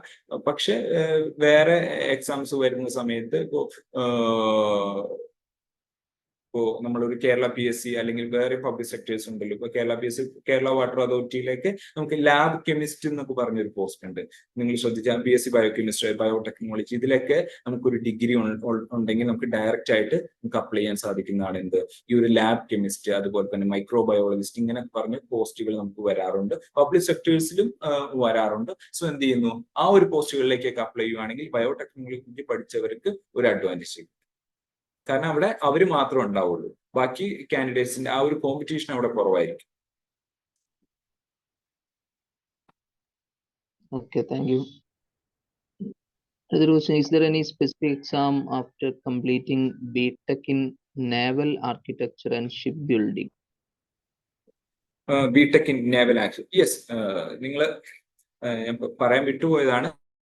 നമ്മൾ എവറി ഇയർ നമ്മൾ എന്ത് ചെയ്യുന്നു, നമുക്ക് ഒരു മിനി കാറ്റഗറിയിൽ വരുന്ന ഒരു പബ്ലിക് സെക്ടർ ആണ് എന്ത് കൊച്ചിൻ ഷിപ്പ്യാർഡ് ലിമിറ്റഡിലെ. കൊച്ചിൻ ഷിപ്പ്യാർഡ് ലിമിറ്റഡിൽ നമുക്ക് ഈച്ച് ഇയർ എന്ത് ചെയ്യുന്നു, അവർ എഞ്ചിനീയറിംഗ് ട്രെയിനിങ് ആയിട്ട് കാൻഡിഡേറ്റ്സിനെ റിക്രൂട്ട് ചെയ്യുന്നുണ്ട്. അവർ അവരുടേതായ ഒരു എക്സാം നടത്തുന്നുണ്ട്. ദെൻ ഒരു ഗ്രൂപ്പ് ഡിസ്കഷൻ ആൻഡ് ഒരു ഇന്റർവ്യൂ പ്രോസസ് വഴി നമ്മൾ എന്ത് അവർ കുട്ടികളെ ഹയർ ചെയ്യാറുണ്ട്. സോ കമ്പാരിറ്റീവ്ലി ഈസിയാണ് അതിന്റെ ഒരു റിക്രൂട്ട്മെന്റ് പ്രോസസ് എന്ന് പറഞ്ഞാൽ. അവിടെ നേവൽ ആർക്കിടെക്ചറിന് ആക്ച്വലി എന്ത് ചെയ്യുന്നു, ഒരു ലാർജ് നമ്പർ ഓഫ് വേക്കൻസീസ് അവിടെ അവൈലബിൾ ആയിട്ട്. അതുപോലെ തന്നെ ഗോവ ഷിപ്പ്യാർഡ് ലിമിറ്റഡ്, അതുപോലെ തന്നെ ഡിഫറെന്റ് ഷിപ്പ് ബിൽഡിംഗ് ഓർഗനൈസേഷൻ ഉണ്ടല്ലോ നമ്മുടെ ഇന്ത്യയിലെ തന്നെ. സോ അവിടെയൊക്കെ Goa shipyard limited bulk number of vacancies actually എന്ത് ചെയ്യുന്നു, ഈ നേവൽ ആർക്കിടെക്ചർ പഠിച്ച കുട്ടികൾക്ക് അപ്ലൈ ചെയ്യാൻ സാധിക്കുന്നു. അവർ ഈ നമ്മുടെ നാടുകളിൽ നിന്ന് തന്നെ അത് റിക്രൂട്ട്മെന്റ് മീൻസ് ആ ഒരു പ്രോസസ്സ് കഴിഞ്ഞ് അവിടെ പ്ലേസ്ഡ് ആവാറുമുണ്ട്. സോ മെയിൻലി നേവൽ ആർക്കിടെക്ചറൊക്കെയാണ് നമ്മൾ ഷിപ്പ് ബിൽഡിംഗ് കാറ്റഗറിയിലേക്ക് നമ്മൾ പോകും. Okay, one more question. MBA after mechanical engineering, അതിലെ കരിയർ ഓപ്ഷൻസ് എന്തൊക്കെയാണ്? നമ്മൾ MBA ആഫ്റ്റർ, ഞാനത് ഗവൺമെന്റ് സെക്ടറിൽ പറഞ്ഞപ്പോഴാണ് പറയാതിരുന്നത്. നമ്മളൊരു MBA നമ്മൾ ഒരു BTech കഴിഞ്ഞ് നമ്മൾ MBA ക്രാക്ക് ചെയ്യണം. നമുക്കറിയാം നമ്മളൊരു CAT എക്സാം ക്ലിയർ ചെയ്യണം അല്ലെ. സോ നമ്മുടെ ഇന്ത്യയിലെ തന്നെ അല്ലെങ്കിൽ prestigious institution Indian institute of management IIMസിലൊക്കെ നമുക്ക് ഡയറക്റ്റ് അഡ്മിഷൻ കിട്ടുന്നു CATന്റെ സ്കോർ അനുസരിച്ച്. ദെൻ അവിടെ നിന്ന് എന്ത് ചെയ്യാൻ പറ്റുന്നു, നമുക്കൊരു മാനേജറിയൽ ലെവലിലുള്ള പോസ്റ്റുകളിലേക്ക് അവിടെ നിന്ന് തന്നെ ഒരു ഹ്യൂജ് പാക്കേജുകളിൽ നമുക്ക് ഒരു നല്ലൊരു ക്യാമ്പസ് പ്ലേസ്മെന്റ് കിട്ടി. നല്ലൊരു പാക്കേജിലൂടെ തന്നെ ഇപ്പൊ IIM കൽക്കത്ത അല്ലെങ്കിൽ IIM കോഴിക്കോടൊക്കെ ഉണ്ടല്ലോ. സോ ഇവിടെ നിന്നൊക്കെ എന്ത് ചെയ്യുന്നു, നമുക്ക് നമ്മുടെ നാടുകളിൽ നിന്ന് തന്നെ ഒരുപാട് കുട്ടികൾ എന്ത് ചെയ്യുന്നു, MBA കഴിഞ്ഞിട്ട് നല്ല നല്ല ഓർഗനൈസേഷൻ ഈ പറഞ്ഞ പോലെ റിലയൻസിലേക്ക് വർക്ക് ചെയ്യാൻ സാധിക്കുന്നു, അദാനി, അതുപോലെ തന്നെ BPCയിൽ വർക്ക് ചെയ്യുന്നവരുണ്ട്. ഈ BTech മെക്കാനിക്കൽ കഴിഞ്ഞ് MBA കഴിഞ്ഞ് ദെൻ അവിടെ നിന്ന് ഡയറക്റ്റ് പ്ലേസ്മെന്റ് കിട്ടുന്നുണ്ട്. ഈ പറയുന്ന പബ്ലിക് സെക്ടേഴ്സ് ഒക്കെ അവിടെയും റിക്രൂട്ട്മെന്റിന് വേണ്ടി വരും. സോ അങ്ങനെ നിങ്ങൾക്ക് ചിന്തിക്കാവുന്നതാണ്. ഓക്കെ, ഇത്രയും ക്വസ്റ്റ്യൻസ് ആണ് നമുക്ക് ഗൂഗിൾ ഫോമിലേക്ക് വന്നിട്ടുള്ളത്. സർ കുറച്ച് ക്വസ്റ്റ്യൻസ് ഉണ്ട്, ചാറ്റിലുണ്ട് സർ. ഇപ്പോ ഫോർ സിവിൽ BTech സിവിൽ കഴിഞ്ഞവർക്ക് എന്തെങ്കിലും സ്പെസിഫിക് എക്സാംസ് ഉണ്ടോ എന്നാണ് അവർ ചോദിച്ചിരിക്കുന്നത്. സോ BTech സിവിൽ കഴിഞ്ഞവർക്ക് നമുക്കറിയാം, സിവിൽ ഏറ്റവും കൂടുതൽ ഒരു കേരള PSC നോക്കുവാണെങ്കിൽ ഏറ്റവും കൂടുതൽ അഡ്വാൻറ്റേജ് കിട്ടാവുന്ന കാറ്റഗറി എന്ന് പറഞ്ഞ സിവിൽ സ്റ്റുഡൻസ് ആണ്. ഞാൻ ഈ പറഞ്ഞ ഒരുപാട് ഡിപ്പാർട്ട്മെന്റ്സ് ഉണ്ട്. അതുപോലെ തന്നെ LSTD, അതുപോലെ തന്നെ pollution control board, Kerala water authority, അതുപോലെ തന്നെ ഡിഫറെന്റ് ഓരോ എഞ്ചിനീയറിംഗ് കോളേജിലും വർക്ക്ഷോപ്പ്, അവിടെ വർക്ക്ഷോപ്പ് ഇൻസ്ട്രക്ടേഴ്സ്, അതുപോലെ തന്നെ ഒരുപാട് ഡിപ്പാർട്ട്മെന്റ്സ് സിവിലിനായിട്ടുണ്ട്. സോയിൽ കൺസർവേഷൻ, ഈ അതുപോലെ തന്നെ ഗ്രൗണ്ട് വാട്ടർ ഡിപ്പാർട്ട്മെന്റ്, ഇവിടെ എല്ലാം AE ഓവർസിയർ ലെവൽ എക്സാംസ് ഒക്കെ നമുക്ക് ഇപ്പോൾ വിളിക്കുന്നുണ്ട്. ഒരു ലാർജ് നമ്പർ ഓഫ് വേക്കൻസീസ് ആണ് സിവിലിൽ വരുന്നത്. സോ എന്ത് ചെയ്യുന്ന, നിങ്ങളൊരു ഗേറ്റിന് വേണ്ടി പ്രിപ്പയർ ചെയ്യുക അല്ലെങ്കിൽ ഒരു ടെക്നിക്കൽ എക്സാംസിന് വേണ്ടി പ്രിപ്പയർ ചെയ്യുന്ന ഒരു സ്റ്റുഡന്റ് ആണെങ്കിൽ നിങ്ങൾക്ക് ബെസ്റ്റ് ഓപ്ഷൻ ആണ് സിവിൽ സ്റ്റുഡൻസിനെ സംബന്ധിച്ച്. അതുപോലെ തന്നെ ഒരു സിവിൽ ആണെങ്കിൽ ഞാൻ പറയും നിങ്ങളൊരു SSC JEE കൂടെ പ്രിപ്പയർ ചെയ്യാൻ ഞാൻ പറഞ്ഞിരുന്നു. ഒരു 500 to 600 വേക്കൻസീസ് ആണ് SSC JEE ത്രൂ സിവിൽ കാൻഡിഡേറ്റ്സിന് നമുക്ക് ഓപ്പൺ ആയിട്ടുള്ളത്. അത്രയധികം വേക്കൻസീസ് ആണ് സിവിൽ കാൻഡിഡേറ്റ്സിന് ഒരു നമ്മുടെ ഗവൺമെന്റ് സെക്ടറിലുള്ളത്.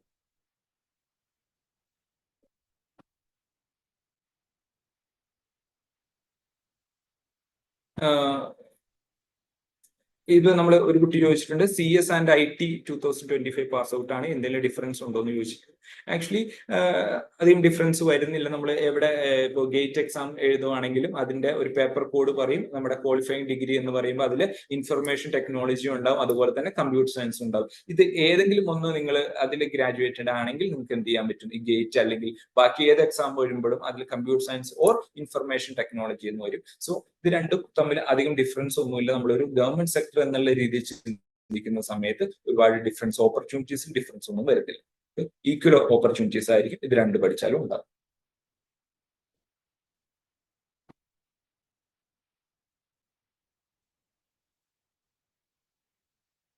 നമ്മുടെ ഒരു കുട്ടി ചോദിച്ചിട്ടുണ്ട്, ഒരു മെക്കാനിക്കൽ പോളിടെക്നിക് പഠിച്ചു കഴിഞ്ഞാൽ ഗേറ്റ് എക്സാം എഴുതാൻ പറ്റുമെന്ന്. ഗേറ്റ് എക്സാം ആക്ച്വലി നിങ്ങളിപ്പോ പോളി പഠിക്കുന്നതാണെങ്കിൽ ലാറ്ററൽ എൻട്രി എക്സാം എഴുതി നമ്മൾ എഞ്ചിനീയറിംഗിലോട്ട് എൻട്രി ചെയ്യണം, അല്ലെങ്കിൽ എഞ്ചിനീയറിംഗ് ഡിഗ്രിയിലോട്ട് എൻട്രി ചെയ്യണം.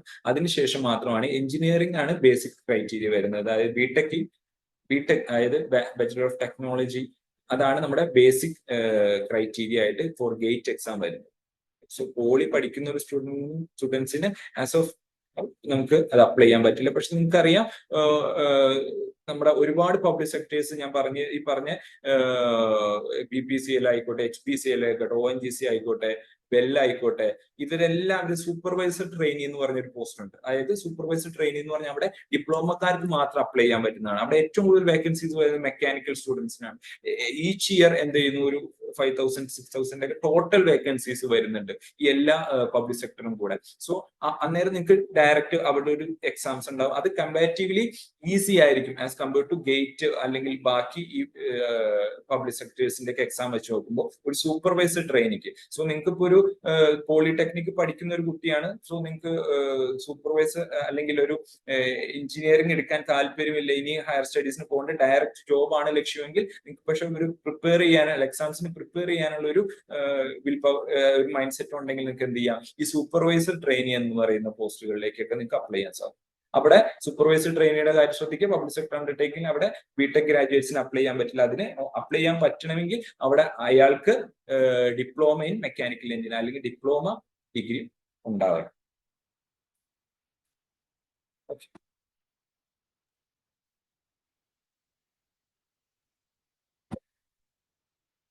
Okay, thank you.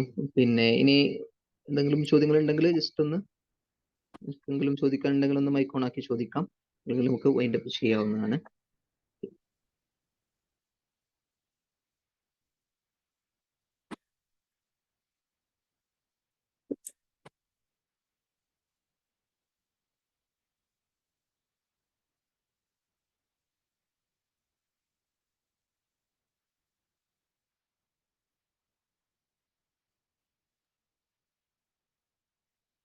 സർ, ഒരു ചോദ്യം കൂടി വന്നിട്ടുണ്ട് ചാറ്റ് ബോക്സിൽ. Is there any vacancies in steel structures detailing industry for civil engineering graduates? ഇപ്പോ നമ്മളുടെ steel authority of India limited, അറിയാം, സെയിൽ എന്ന് പറയും, അവിടെയൊക്കെ നമുക്ക് ഒരു സിവിൽ എഞ്ചിനീയറിംഗ് ഗ്രാജുവേറ്റ്സിന് ഒരു ഓപ്പർച്യൂണിറ്റീസ് ഉണ്ട്. ഇപ്പൊ സപ്പോസ് നിങ്ങളൊരു MTech ഗ്രാജുവേറ്റ് ആണ്, ഒരു സ്ട്രക്ചറൽ എഞ്ചിനീയറിംഗ് എല്ലാം കഴിഞ്ഞ ഒരു സ്റ്റുഡന്റ് ആണെങ്കിൽ അവിടെ MTech വെച്ചിട്ട് ഒരു പർട്ടിക്കുലർ ഇത് വരുന്നുണ്ട്. സോ ആ ഒരു പൊസിഷനിലേക്കൊക്കെ നമുക്ക് അപ്ലൈ ചെയ്യാൻ സാധിക്കും. ഈവൻ സിവിൽ എഞ്ചിനീയറിംഗ് പഠിച്ചു ഒരു സ്റ്റീൽ സ്ട്രക്ചറിലേക്ക് പോകണമെന്നുണ്ടെങ്കിൽ. പക്ഷെ സിവിൽ എഞ്ചിനീയറിംഗ് പഠിച്ചു കഴിഞ്ഞിട്ട് നമുക്ക് ഗവൺമെന്റ് സെക്ടറിൽ അല്ലാതെ തന്നെ ഒരുപാട് ഓപ്പർച്യൂണിറ്റീസ് ഉണ്ട്. ഇനി സ്ട്രക്ചറൽ അല്ലെങ്കിൽ സ്റ്റീൽ സ്ട്രക്ചർ ആ ഒരു രീതിയിലേക്ക് പോകണം എന്നാണെങ്കിൽ നമ്മൾ ഒരു M.Tech ഒരു സ്റ്റീൽ സ്ട്രക്ചറൽ എഞ്ചിനീയറിംഗ് കഴിഞ്ഞിട്ട് ഇങ്ങനെ പോകുന്നതായിരിക്കും നല്ലത്.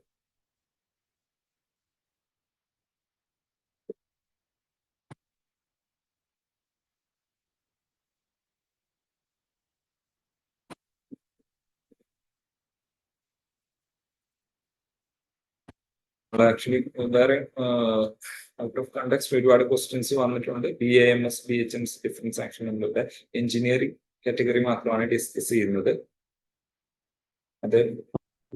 അത് അൻവർ സർ, നമ്മുടെ മറ്റു കൗൺസിലേഴ്സും കൂടെ ഉണ്ട്. അപ്പൊ അവരൊന്ന് അൻവർ സർ ഓഡിബിൾ ആണോ? എന്തായിരുന്നു ചോദ്യം? Is there any exams other than NEET for BAMS or BHMS? ഇല്ല നീറ്റ് വഴി തന്നെയാണ് BMS BHMS ഒക്കെ അഡ്മിഷൻ കൊടുക്കുന്നത്. നീറ്റ് എഴുതണം, കേരളത്തിൽ കീമിന് അപേക്ഷിക്കുകയും വേണം. അങ്ങനെയാണെങ്കിൽ കേരളത്തിൽ BMS BHMS ഒക്കെ അഡ്മിഷൻ കിട്ടും. അതേസമയത്ത് ഓൾ ഇന്ത്യ ലെവലിൽ ഉള്ള ഗവൺമെന്റ് കോളേജുകളിലുള്ള ഓൾ ഇന്ത്യ സീറ്റുകളിൽ അഡ്മിഷൻ കിട്ടാൻ നമ്മൾ നീറ്റ് എഴുതണം. എന്നിട്ട് ആയുഷ് കൗൺസിലിംഗ്, അത് സെപ്പറേറ്റ് കൗൺസിലിംഗ് ആണ്, അതിൽ പങ്കെടുത്തിട്ട് ഓപ്ഷൻസ് കൊടുക്കണം. Okay, thank U. വേറെ എന്തെങ്കിലും ക്വസ്റ്റ്യൻസ് ഉണ്ടോ? ചോദിക്കാനാണ്.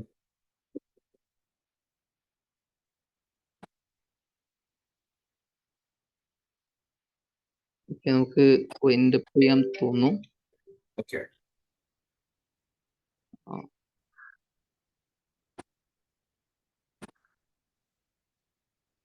ഇനിയുള്ള ചോദ്യങ്ങൾ നിങ്ങൾക്ക് പിന്നെ സിജിയുമായിട്ട് ബന്ധപ്പെട്ടുകൊണ്ട് എന്റെ കൗൺസിലേഴ്സുമായിട്ട് ബന്ധപ്പെട്ടുകൊണ്ട് നിങ്ങൾക്ക് സംശയങ്ങൾ പരിഹരിക്കാവുന്നതാണ്. സിജി എല്ലാ ദിവസങ്ങളിലും, ശനിയാഴ്ച വരെയുള്ള എല്ലാ ദിവസങ്ങളിലും കരിയർ കൗൺസിലിംഗ് ഫ്രീ ആയിട്ട് പ്രൊവൈഡ് ചെയ്യുന്നുണ്ട്. സിജി മലപ്പുറം, കോഴിക്കോട് സെന്ററുകളിൽ. അപ്പോൾ അവിടെ വന്നിട്ട് നിങ്ങൾക്കത് പിന്നെ നിങ്ങളുടെ ഇനിയുള്ള സംശയങ്ങൾ അവിടെ വന്ന് കരിയർ കൗൺസിലിംഗ് അറ്റൻഡ് ചെയ്തുകൊണ്ട് തന്നെ നിങ്ങൾക്ക് പരിഹരിക്കാവുന്നതാണ്. ഏതായാലും ഈ ഒരു സെഷന് ഡീറ്റെയിൽ ആയിട്ട് ഈ ഒരു വിഷയത്തെക്കുറിച്ച്, എഞ്ചിനീയറിംഗ് മേഖലയിലെ ഗവൺമെന്റ് തൊഴിലവസരങ്ങളെ കുറിച്ച് നമ്മളോട് സംബന്ധിച്ച ഷാജഹാൻ സാറിന് എല്ലാവിധ നന്ദിയും സിജി കരിയർ ഡിപ്പാർട്ട്മെന്റിന്റെ പേരിലാണ്. അതുപോലെ തന്നെ ഈ ഒരു പ്രോഗ്രാമിൽ എത്തിച്ചേർന്ന എല്ലാവർക്കും ഒറ്റ വാക്കില് നന്ദി അറിയിച്ചുകൊണ്ട് ഒരു പ്രോഗ്രാം ഇവിടെ അവസാനിച്ചതായിട്ട് അറിയിക്കുന്നു. Thank you all. Thank you, sir. Thank you for giving me the opportunity. Thank you so much. Thank you, students.